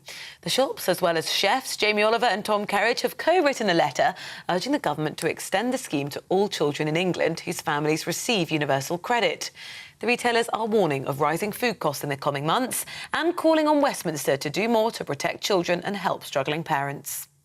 The Prince of Wales has visited the England football team at their training ground ahead of the World Cup tournament in Qatar. Prince William met the team privately, including the captain Harry Kane and the manager Gareth Southgate at St George's Park in Staffordshire last night. He presented them with their shirts and told them the whole country's behind them. The competition kicks off this weekend. TV, online, DAB+ radio, you're up to date on GB News.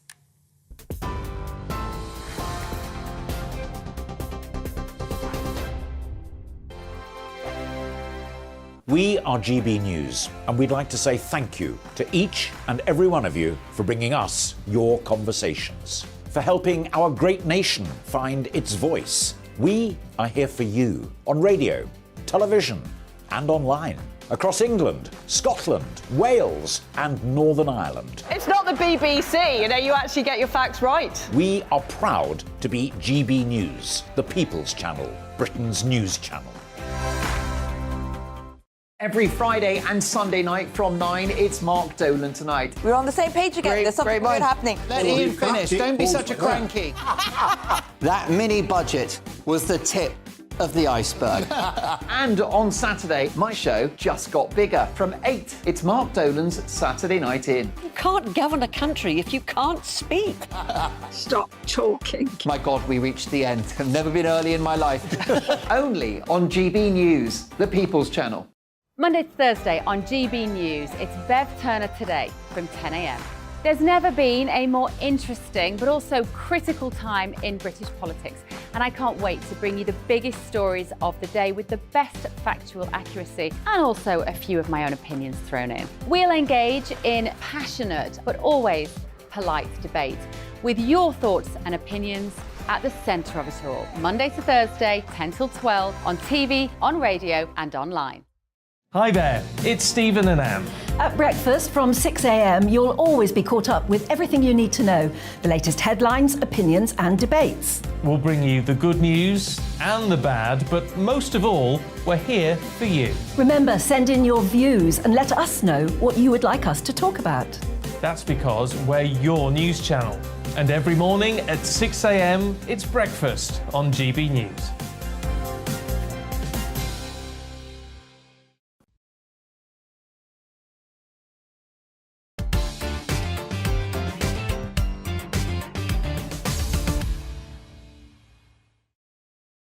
Good morning. Thank you for joining me. You are watching Bev Turner Today on GB News, online, on your radio and on the nifty little app. If you haven't got the app, do upload it, won't you? Now, you've been all getting in touch with your views on reform. We had Richard Tice here, the leader of the Reform Party. A lot of you liked what he had to say. Mike has said, I'm a Conservative voter, but never again. Also, I couldn't vote Labour. No trust whatsoever.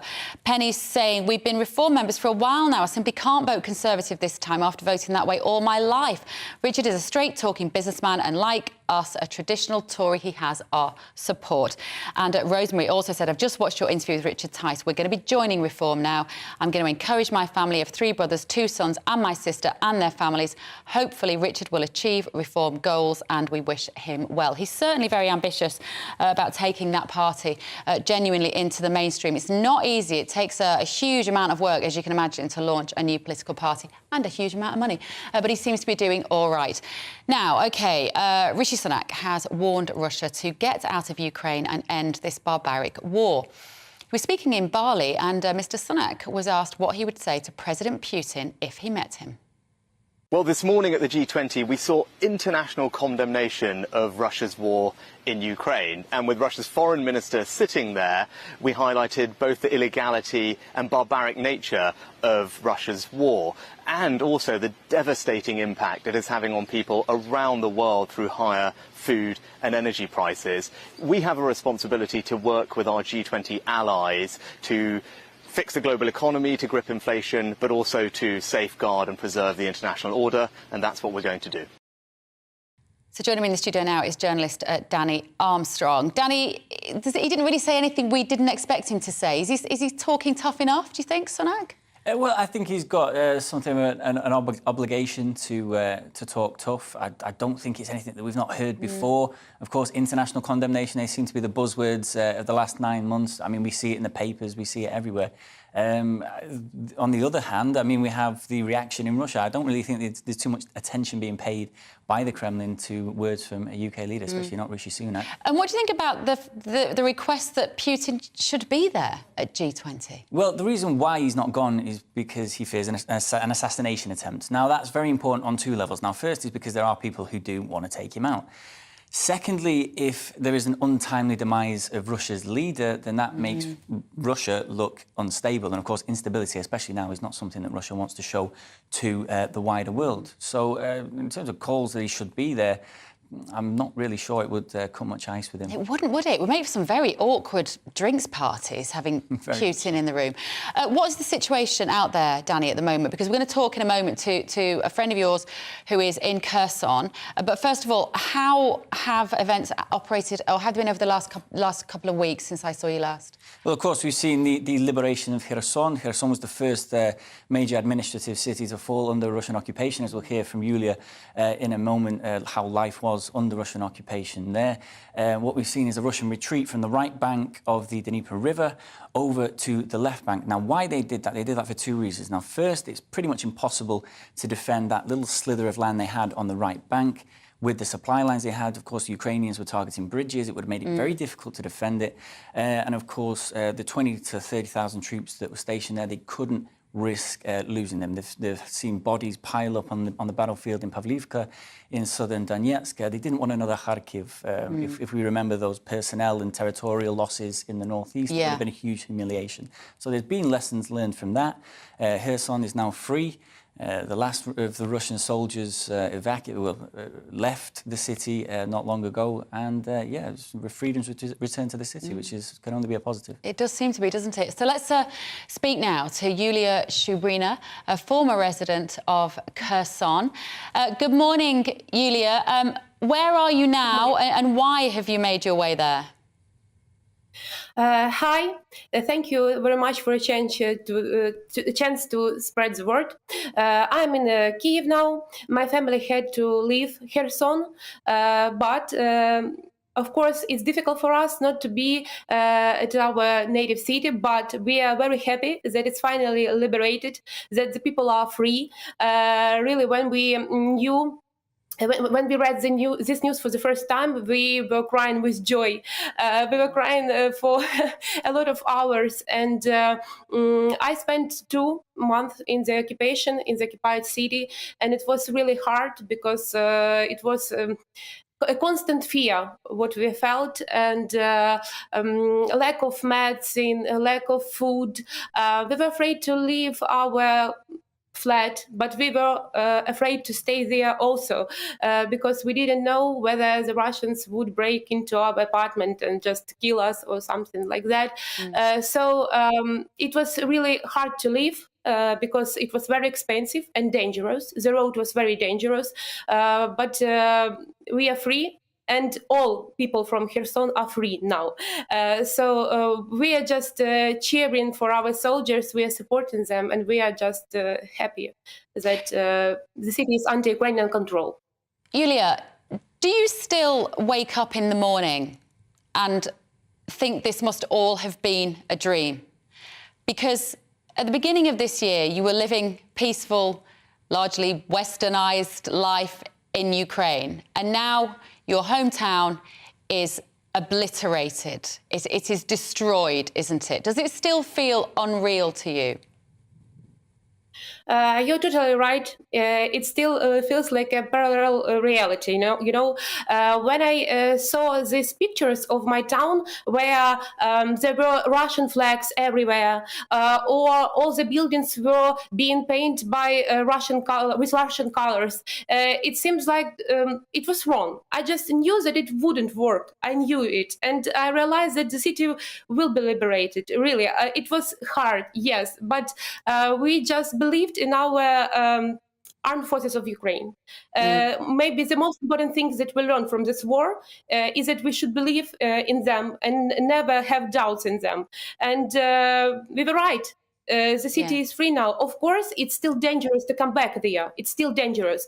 We know that our government still tells us that we shouldn't come back right now, but we are waiting when the territory will be cleared, when it's demined, because there are a lot of mines, and then I hope that we will come back and see our relatives, our friends. You should know that we were really waiting for it, and the people were waiting for it. I think you saw the videos, the photos. It's a shame that we still don't have a mobile connection with our friends. We can't talk to them.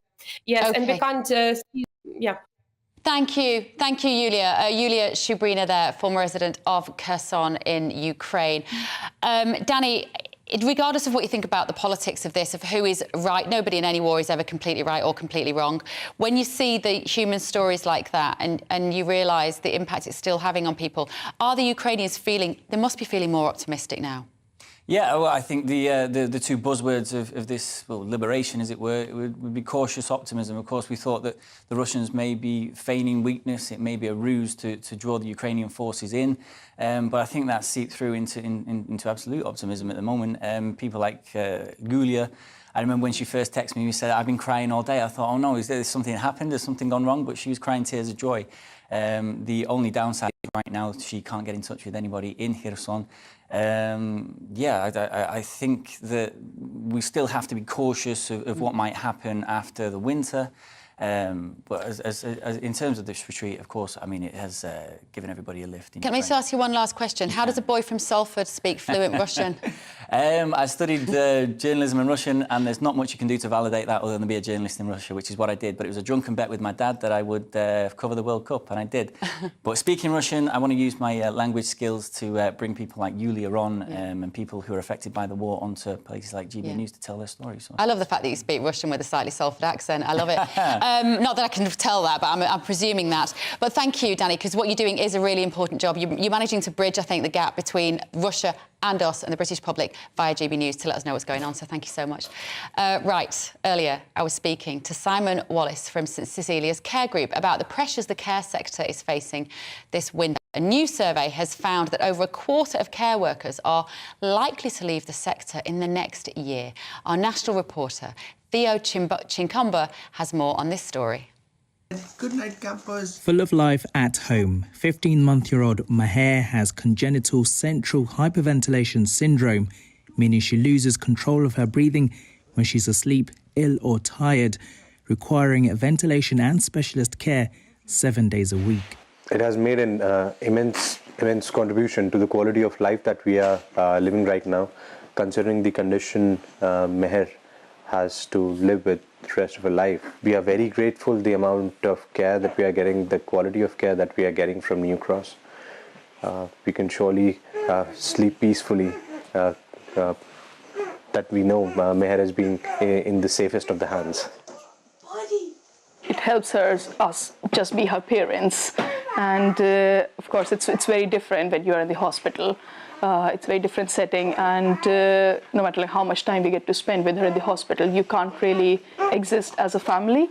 So with the care that we're getting from New Cross, it enabled us to come back home and just exist as a normal family.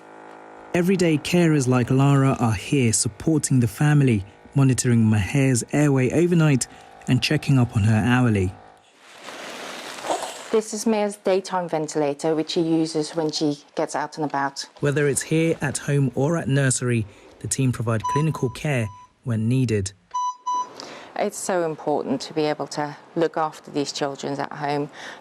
When I was nursing 20 years ago, I looked after a child with the same condition in hospital, and she lived there for 7 years, which was really, hard. For her as well as her family and for the nurses looking after her. So to be able to look after Maya at home and be able to get her home by the time she was 4 months old was just amazing. While Lara, Vanessa and Jess are still in the industry, others are leaving. Decreasing staff levels and pay are crippling parts of the care industry. Here at New Cross Healthcare, they're hoping their findings can be a wake-up call to both the sector and the government. People that work in this sector, nurses, carers, they really care about the people they take care of, and they want to give them the time that they require to give them just wonderful care, wonderful patient care. But when you are understaffed, you are under-resourced, then unfortunately sometimes care can be compromised. I believe that's one of the key reasons, in addition to some pay issues, is why people are leaving the sector. While the cost of living is causing more pressure on staff, industry leaders say reform is needed so staff can continue to give care to families like Maher's. Theo Chkomba, GB News.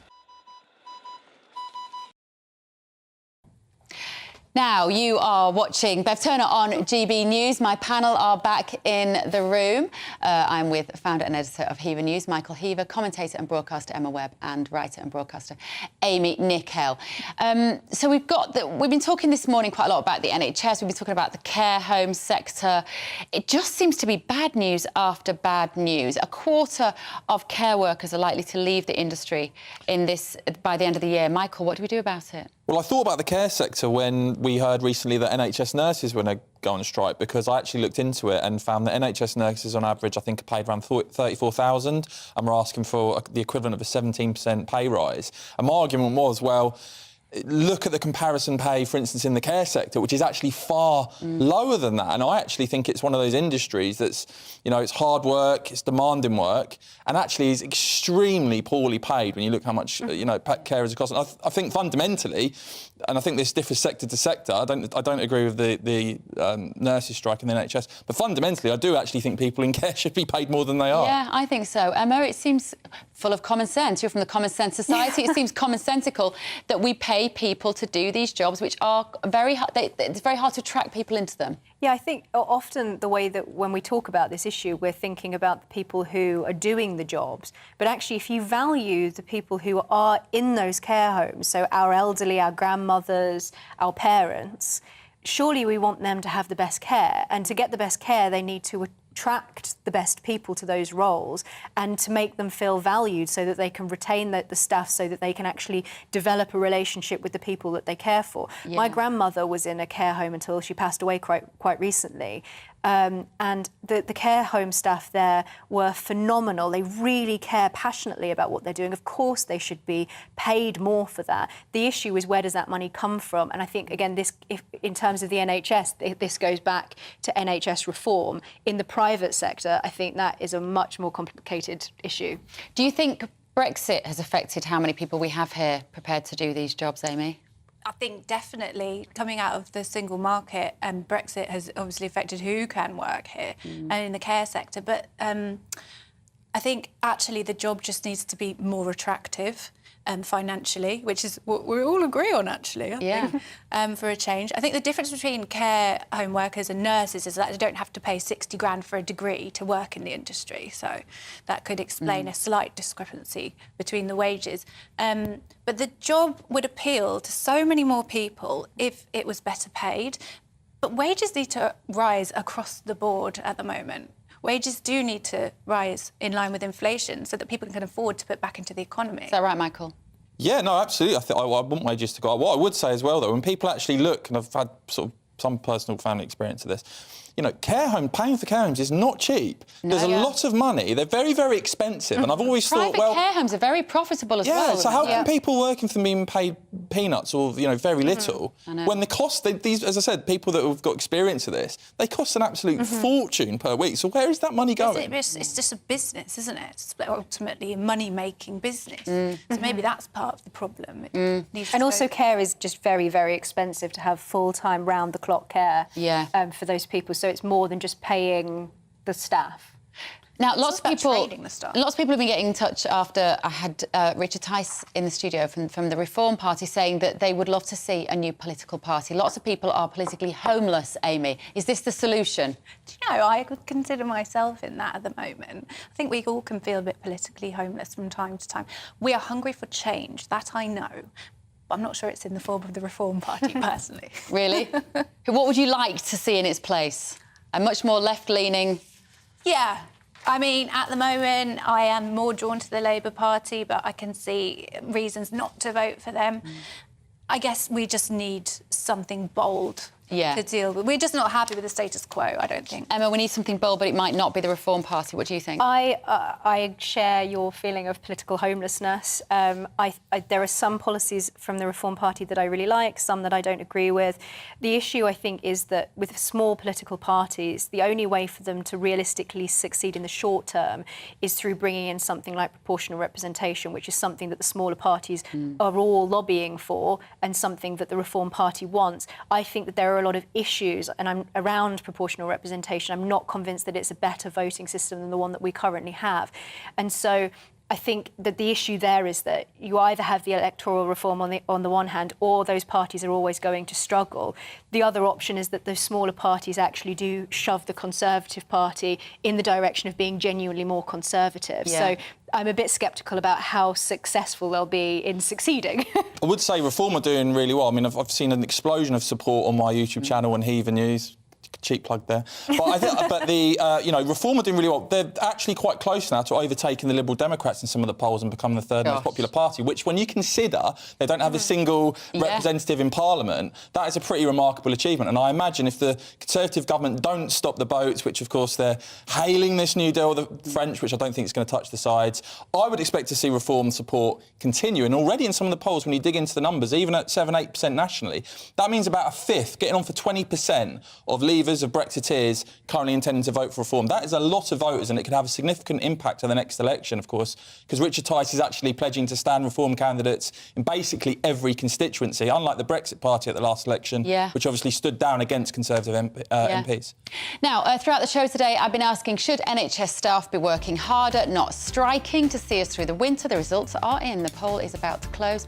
Let's take a look. 75% of you say yes. We have come to the end of the show. You honestly, it's interesting, isn't it, that 75% of people out there think that the NHS should just be working harder. The sympathy is just not there for the action. Michael, Emma and Amy, thank you so much for being my panel this morning. I will be back tomorrow with more guests, more of the big stories that matter to you. Coming up next is GB Newsday with Mark Longhurst. I'm Bev Turner. I'll see you tomorrow. Hello, I'm Aidan McGivern from the Met Office. Heavy rain in places, but the more persistent rain that we've seen through the morning is moving northeast, with further showers arriving from the southwest by the afternoon. A number of weather fronts to look out for on the main chart at the moment. Low pressure to the northeast, and the main weather front driving its way northeastwards. Ahead of that, tightening isobars, so strengthening winds for the Northern Isles. It's going to be a very windy period here for the next few days. In fact, gales or severe gales at times. The rain pushing into Scotland and becoming heavy and persistent over the Grampians, especially the southern upslopes, with the potential for 50 or 60 millimetres. The rain petering out across northern and eastern England meanwhile. And Northern Ireland, the place to be. Sunny skies here through much of the afternoon. Brighter skies as well for Wales and the southwest, but here already showers pushing through during the afternoon. Some lively downpours, particularly around southern and southwestern coasts. And through the night, those showers will continue, especially near some of these southern and western coasts. Fewer showers inland, some clear spells, and as a result, temperatures will fall away in Scotland, across Northern Ireland, northern England, into the low single figures in places. So a colder start on Wednesday compared with recent mornings. A bright start for many. The showers and rain continuing for Shetland, as well as that gale force wind and some big waves. Showers elsewhere as well, especially southern and western coasts first thing. But inland, showers few and far between, with some sunshine coming through. A colder feel, 13 Celsius for London, 10 for Belfast, 11 for Edinburgh, but in the sunshine with lighter winds, I suspect, much more pleasant compared with the last couple of days. But the dry weather doesn't last long. The next bout of wind and rain pushes in from the southwest during the afternoon and into the evening. Some heavy and persistent rain for Kent in particular, and then that followed on by further showers with a gusty wind and coastal gales. So very changeable weather over the next few days.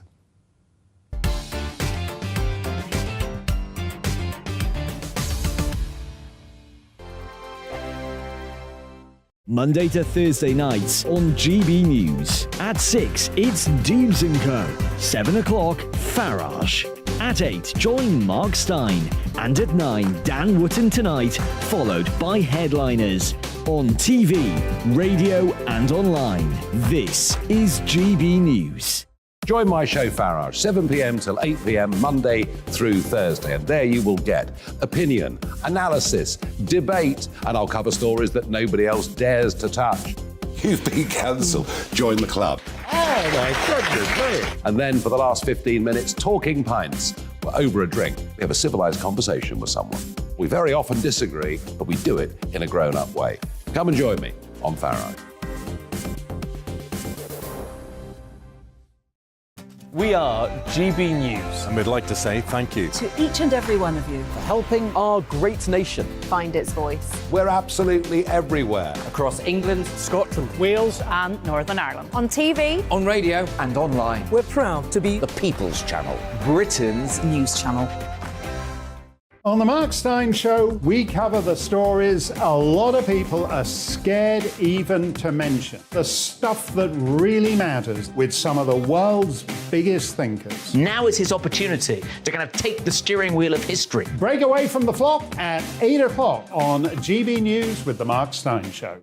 Hello, I'm Michelle Dewberry, and you can join me every weekday 6 till 7 on Jubes and Kerr. Me and my panel will get stuck right into the day's events, and I can tell you, in fact, I can warn you, expect some robust debates, some strong opinions and perspectives from both sides of the fence. It's about you at home as well. I love to read out all of your comments, or at least as many as I can. So join me, Michelle Dewberry, Monday to Friday, 6 till 7 on Jubes and Kerr.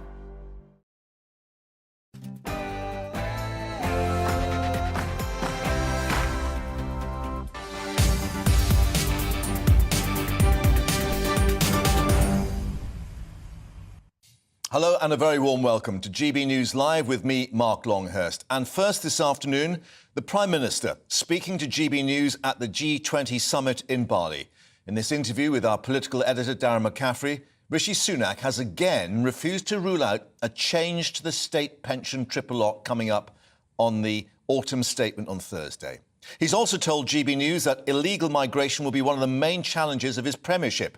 Well, in his first foray on the world stage, the Prime Minister said that events such as the war in Ukraine had a profound effect, on his government's policies and the manifesto promises. First of all, Prime Minister, we've talked an awful lot in the last couple of days about illegal migration. I want to talk to you about legal migration. Is it the government's target to get net migration down to tens of thousands? Well, I'm committed to getting migration down over time, but I want to be honest with people about the challenges we face, and I know that the number one challenge that people are concerned about right now is illegal migration, and I made a commitment that I want to reduce the amount of illegal migration. It's the thing that I've spent most of my time on outside of helping the Chancellor prepare for the autumn statement, and people, I think, are starting to see the fruits of some of that work with our new deal with the French, which is something that I prioritised in my early conversations with President Macron. I'm glad that that dialogue has led to a deal, and that is going to help us. But it's not a silver bullet. No, I know, but we want to talk about legal migration. The Home Secretary thinks it should be done to tens of thousands. Your Home Secretary thinks it should be done to tens of thousands. Do you think it should be done? Legal migration. The government's policy and my policy is that we will want to reduce net migration over time. But I don't want to... 250,000 at the moment? I'm not going to put an arbitrary number on it, because I want to be honest with people. And I think right now our number one challenge is getting a grip of the number of illegal migrants coming. And that's the thing I want to focus on first. I think that's what, by the way, the British public rightly want us to focus on. Our deal with the French this week is the first in a series of things that we'll need to do. But people should rest assured that this is a huge priority for me. It's taking up rightly a good chunk of my time, because I want to grip it, and I'm going to do whatever it takes to fix this problem. Now, it's very warm here, but it's getting increasingly cold finally back home. We're looking at -0 in some parts of the country this week. Are you encouraging people to use less energy this winter? Well, look, there's particularly elderly people who are vulnerable to cold, and that's why we have part of our system has something called a cold weather payment that provides extra financial support to vulnerable people at times of extremely cold weather. It's right that we do that. But what I would say is, we prioritise getting extra support to particularly vulnerable people over the winter earlier this year as Chancellor, and I'm glad that we did that, because it's the right thing to do. But just on this point where pretty much every European government is saying, you know what, guys, this winter, turn down the thermostat a bit. That's a conservative thing to do, to conserve energy when it's very high. Are you encouraging people back home to do that where possible this winter? Yeah, I think, look, people are going to make their own decisions, but I think... But you're not encouraging them to... Well, I think, look, ultimately, what's the thing that people are struggling with most at the moment? It's high bills, right? So if there are things that we can do, all of us, to improve the efficiency with which we use energy, to be careful about it, I'm sure that's what people, I know that's what people are doing everywhere, because that's also helpful for reducing bills. It has the extra byproduct of increasing our energy security, but my priority is making sure that we support people who need our help with bills over the winter. That's what we're doing. That's what the government will continue to do. And then over the long term, we need to have greater energy security here at home, so we're never in this problem again. That means investing in things like nuclear and offshore wind to build up our resilience. That's what we'll deliver. Now, I know we've got the autumn statement on Thursday, but are you going to keep the triple lock on pensions? You wouldn't expect me to comment on specific measures just 2 days I don't want to before the autumn state. I knew you were going to say that, Prime Minister, because the point is that when you stood on the steps of Downing Street, you said essentially your mandate only came from the manifesto. Not elected by the public, not elected by members, not even elected by MPs. It comes from the manifesto of 2019. The manifesto is very clear. The triple lock pension is in place. It's very clear about no income tax rises or national insurance rises. Why is this even a discussion? Your mandate comes from the manifesto. You stood on that manifesto. It shouldn't be on the table. Well, since that manifesto, we also have had a once-in-a-century pandemic that blew an enormous hole in the public finances, and we've also had a war in Ukraine that has driven inflation globally up to very high levels, the likes of which we haven't seen in decades. I think most people acknowledge that that's had an impact on us here in the UK. We're here talking to other leaders in Indonesia at the G20 summit. We're not alone in facing these challenges, but what I can reassure people is that on Thursday, people will be able to see that we have put fairness and compassion at the heart of all the decisions that we're making as we resolve this challenge. I'm confident that they will see that we've strived to do that when you look at everything that we're doing in the round. But you can understand that people looking ahead to the next election, if you were going to put forward a manifesto and you don't keep these commitments, that people might question, well, what's the point of a manifesto? Particularly when you specifically said it was your mandate.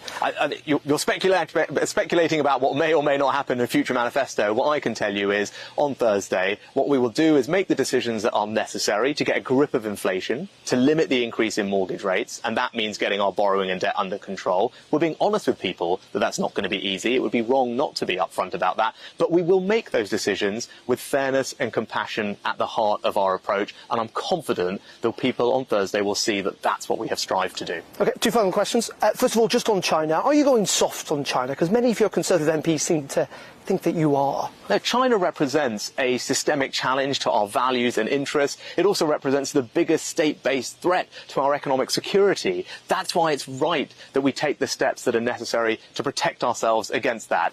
Our approach is aligned with our closest allies, like America, like Canada, like Australia. I'm here at this summit talking to those leaders about our approach to China, and I'm confident that the way we are dealing with it is very much in accordance with how they are too. So just to be clear, because there seems to be some confusion about the language, it is both a challenge and a threat. That's what you're saying definitively. I think, look, our language and approach to China, the approach and language that I've set out, is in complete alignment with our closest allies, with the United States, with Australia, what you were saying during the summer, with Canada. So I don't think anyone can look at that and say somehow we're out of sync or we're not taking this challenge seriously enough. Of course we are, and we're addressing it in exactly the same way as countries like America, Canada and Australia are, and that's the right thing for the UK to be doing. Okay, and finally, the quickfire round. I do this with everyone. Hopefully it's a little bit of fun as well. What's your favourite band? My favourite band? Yes. My favourite band, probably the Beatles. Okay. Yeah. What do you prefer, I'm a Celebrity or Strictly Come Dancing?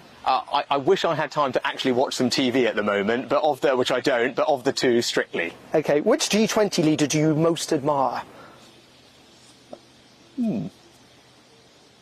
Probably the safe thing is not to answer that question, given I'm about to go and have dinner with all of them tonight. I have dinner tonight. Look, I'm here getting to know most of them. Many of them I'm meeting for the first time. I think what's important is that we can have constructive dialogues with leaders that can make a difference for people at home. Right? What I want people to take away actually is that there's a value in having these dialogues, and I think people saw that after I started talking to President Macron about our relationship, spoke to him about illegal migration, and actually, relatively quickly, we've got a new deal to tackle illegal migration. That's the value of these summits. That's the value of having good relationships, not just with one, but with many leaders. A few words. Coffee or Coca-Cola? Obviously, Coca-Cola. Nando's or Pizza Express?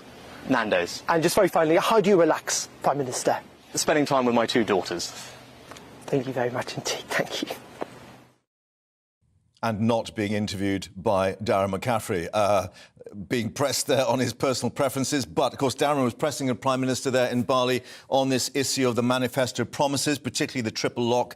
Still no undertaking on that ahead of the autumn statement on Thursday.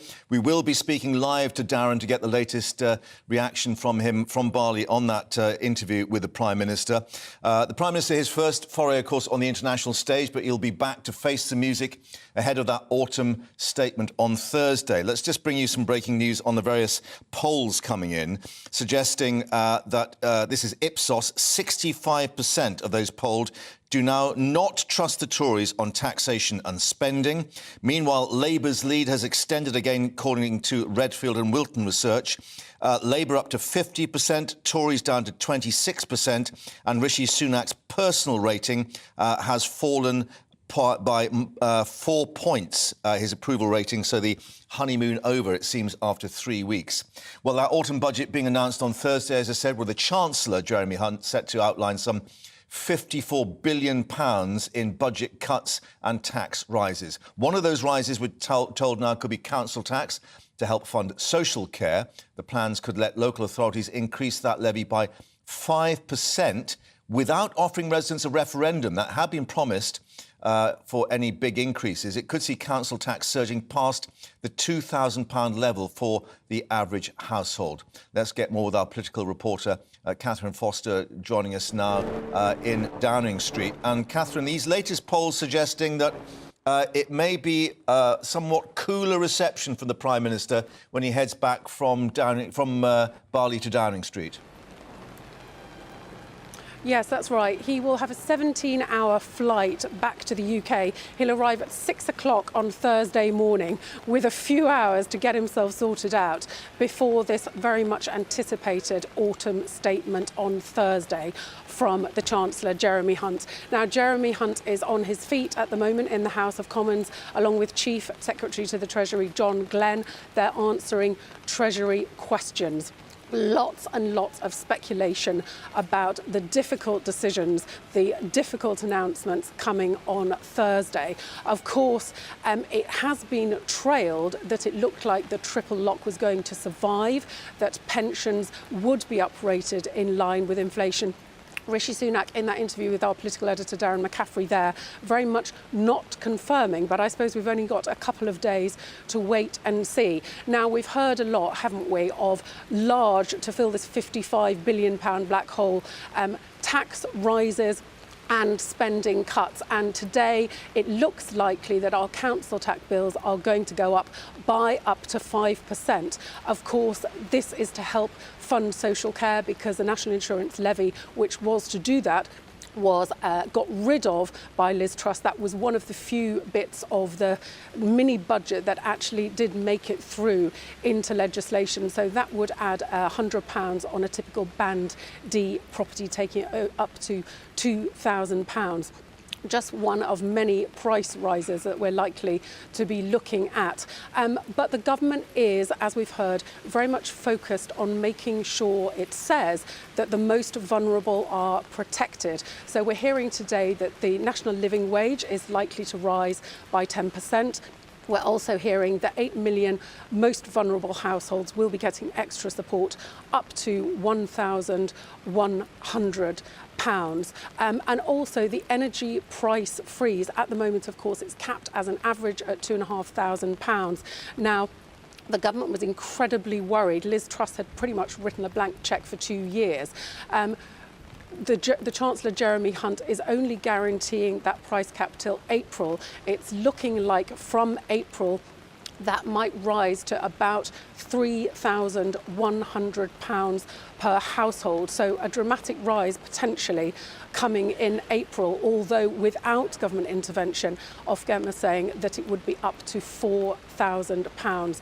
So some really, really difficult decisions for the government, and those popularity ratings which are not great, let's face it. It's at only 27% now trust the Conservatives on tax and spending, a little bit more, 38% trust Labour. But it has to be said that of the 1,000 adults that were polled between November the 4th and 8th for Ipsos, at least half don't trust either party to manage the economy currently. Yeah, I mean, that's the interesting point. 50% saying they don't trust Labour on handling the economy either. But in terms of the political fallout, Darren was pressing the Prime Minister on the promises, the manifesto promises, which is basically how he stood to get back in the leadership campaign. Clearly, there could be enormous fallout if basically they're going to get thrown away, those promises, on Thursday in the autumn statement. Yes, this is a real problem for Rishi Sunak, isn't it? Liz Truss came in saying she had the mandate from Conservative members that had elected her. She then proceeded to pretty much abandon most of the manifesto promises and go her own way. And of course, we all know how that ended very abruptly within just 7 weeks. Now, Rishi Sunak was elected pretty much unopposed by Conservative MPs. So he stood outside Downing Street only, I think, 3 weeks ago, and said very clearly that he had the mandate from the 2019 Conservative victory. He was stressing that that wasn't just a personal mandate for Boris Johnson, that that was a mandate for the Conservative Party. So there was much talk again about levelling up and honouring those pledges. Within days, though, it was clear that everything was on the table. Now, of course, the government will say that that election was before a global pandemic, that election was before Russia invaded Ukraine, and that these things have massively changed the calculations. But certainly, these decisions are going to be unpopular with the public. The government's message is basically, you will take your medicine, there is no other choice. Yeah. But, it's going to be very hard for a lot of people, and also a lot of Conservative MPs, I think, may be very unhappy with some of the things that are coming. Indeed. Catherine, thank you very much indeed for updating us there in Downing Street. And as we say, we'll get more too with Darren live from Bali fairly shortly. But Catherine there was indicating that much of the council tax rise may be to pay for social care. We're being told more than a quarter of care workers are likely to leave the sector in the next year as the cost of living crisis bites, according to the latest study. Now, the research conducted by the independent care provider New Cross Healthcare and YouGov have investigated the current problems affecting the sector. Understaffing and pay, the top issues they found. Our national reporter Theo Chikomba has been finding out more in Plymouth in Devon. Good night, campers. Full of life at home, 15-month-year-old Maher has congenital central hyperventilation syndrome, meaning she loses control of her breathing when she's asleep, ill or tired, requiring ventilation and specialist care 7 days a week. It has made an immense contribution to the quality of life that we are living right now, considering the condition Meher has to live with the rest of her life. We are very grateful the amount of care that we are getting, the quality of care that we are getting from New Cross. We can surely sleep peacefully that we know Meher has been in the safest of the hands. It helps us just be her parents. And of course, it's very different when you're in the hospital. It's a very different setting, and no matter how much time we get to spend with her in the hospital, you can't really exist as a family.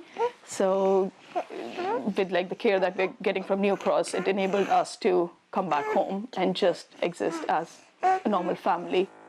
Everyday carers like Lara are here supporting the family, monitoring Maher's airway overnight and checking up on her hourly. This is Maya's daytime ventilator, which she uses when she gets out and about. Whether it's here, at home or at nursery, the team provide clinical care when needed. It's so important to be able to look after these children at home. When I was nursing 20 years ago, I looked after a child with the same condition in hospital, and she lived there for 7 years, which was really, hard. For her as well as her family and for the nurses looking after her. So to be able to look after Maya at home and be able to get her home by the time she was 4 months old was just amazing. While Lara, Vanessa and Jess are still in the industry, others are leaving. Decreasing staff levels and pay are crippling parts of the care industry.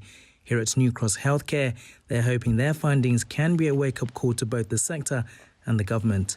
people that work in this sector, nurses, carers, they really care about the people they take care of, and they want to give them the time that they require to give them just wonderful care, wonderful patient care. But when you are understaffed, you are under-resourced, then unfortunately sometimes care can be compromised. I believe that's one of the key reasons, in addition to some pay issues, is why people are leaving the sector. While the cost of living is causing more pressure on staff, industry leaders say reform is needed so staff can continue to give care to families like Maher's. Theo Chkomba, GB News. Well, the problems facing social care and, of course, local authorities, with the indication council tax may rise to pay for that. Well, you've been reacting to that interview we brought you with our political editor, Darren McCaffrey, with the Prime Minister in Bali. Let's reflect on what Anthony has said. Manifestos should be legally binding, otherwise they are works of fiction. Long-term projects should have where the government ends with heavy fines for not living up to them. Graham, meanwhile, Sunak has finally admitted that the pandemic has blown a huge hole in the public finances. At last, he's admitted his policies are at the source of the budget problems. It wasn't Liz after all. Meanwhile, Steve saying, bit disingenuous of Rishi's reply regarding being asked about China, saying it will be a challenge, but in fact for him, the direction of the country is an inspiration? Question mark. Keep them coming. GBviews at gbnews.uk. And as we say, we'll be speaking to Darren live in Bali fairly shortly. You're watching GB News Live with me, Mark Longhurst. Also coming up, more strikes could be on the way. Paramedics now said to coordinate maybe a walkout with other hospital staff. We'll speak to the former chairman of an NHS trust. Before that, latest weather for you. Hello, I'm Aidan McGivern from the Met Office.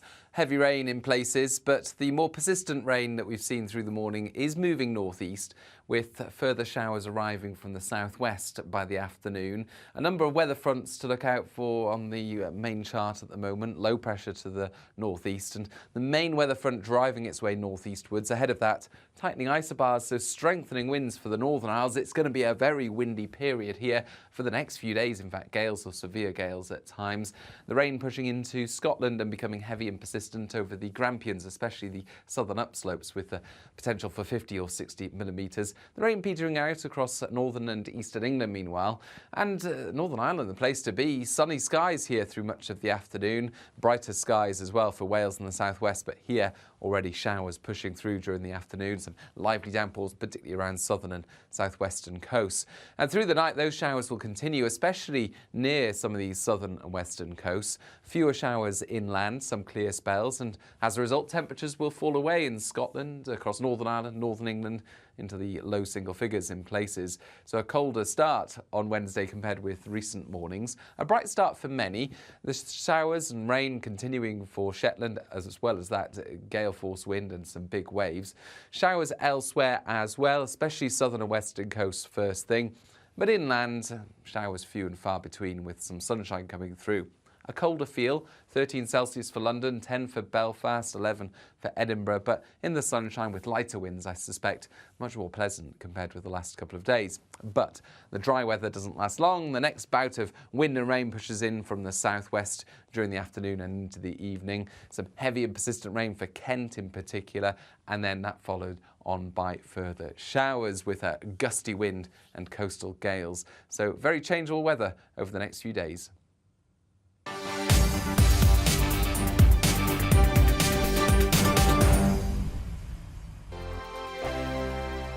Every morning from 6 o'clock, we'll wake you up with GB News Breakfast with all the stories you didn't know from the night before. So whether it's serious news, entertainment, or your own views from all over our great nation, we're here to kick off your day with a smile. And the national media should be reflecting and reporting what's happening here. You will notice the northwestern accents. Whether you're with us on TV, radio, or online, every morning, it's breakfast from 6 a.m. Hope you can join us. I'm Dan Wootton. Join me Monday to Thursday from 9 to 11 for the feistiest and most fun news debate on TV, where free speech reigns. I'll bring you a sharp take on the day's biggest stories, bombshell newsmaker interviews, and A-list guests. And I guarantee you, no spin, no bias, no censorship, and no reason to go to bed. That's Dan Wootton Tonight, Monday to Thursdays from 9 on GB News. Hello, I'm Simon Evans. Join me on GB News for Headliners at 11 p.m, where I'll be joined by two of the country's top comedians as we take a look at tomorrow's newspapers tonight.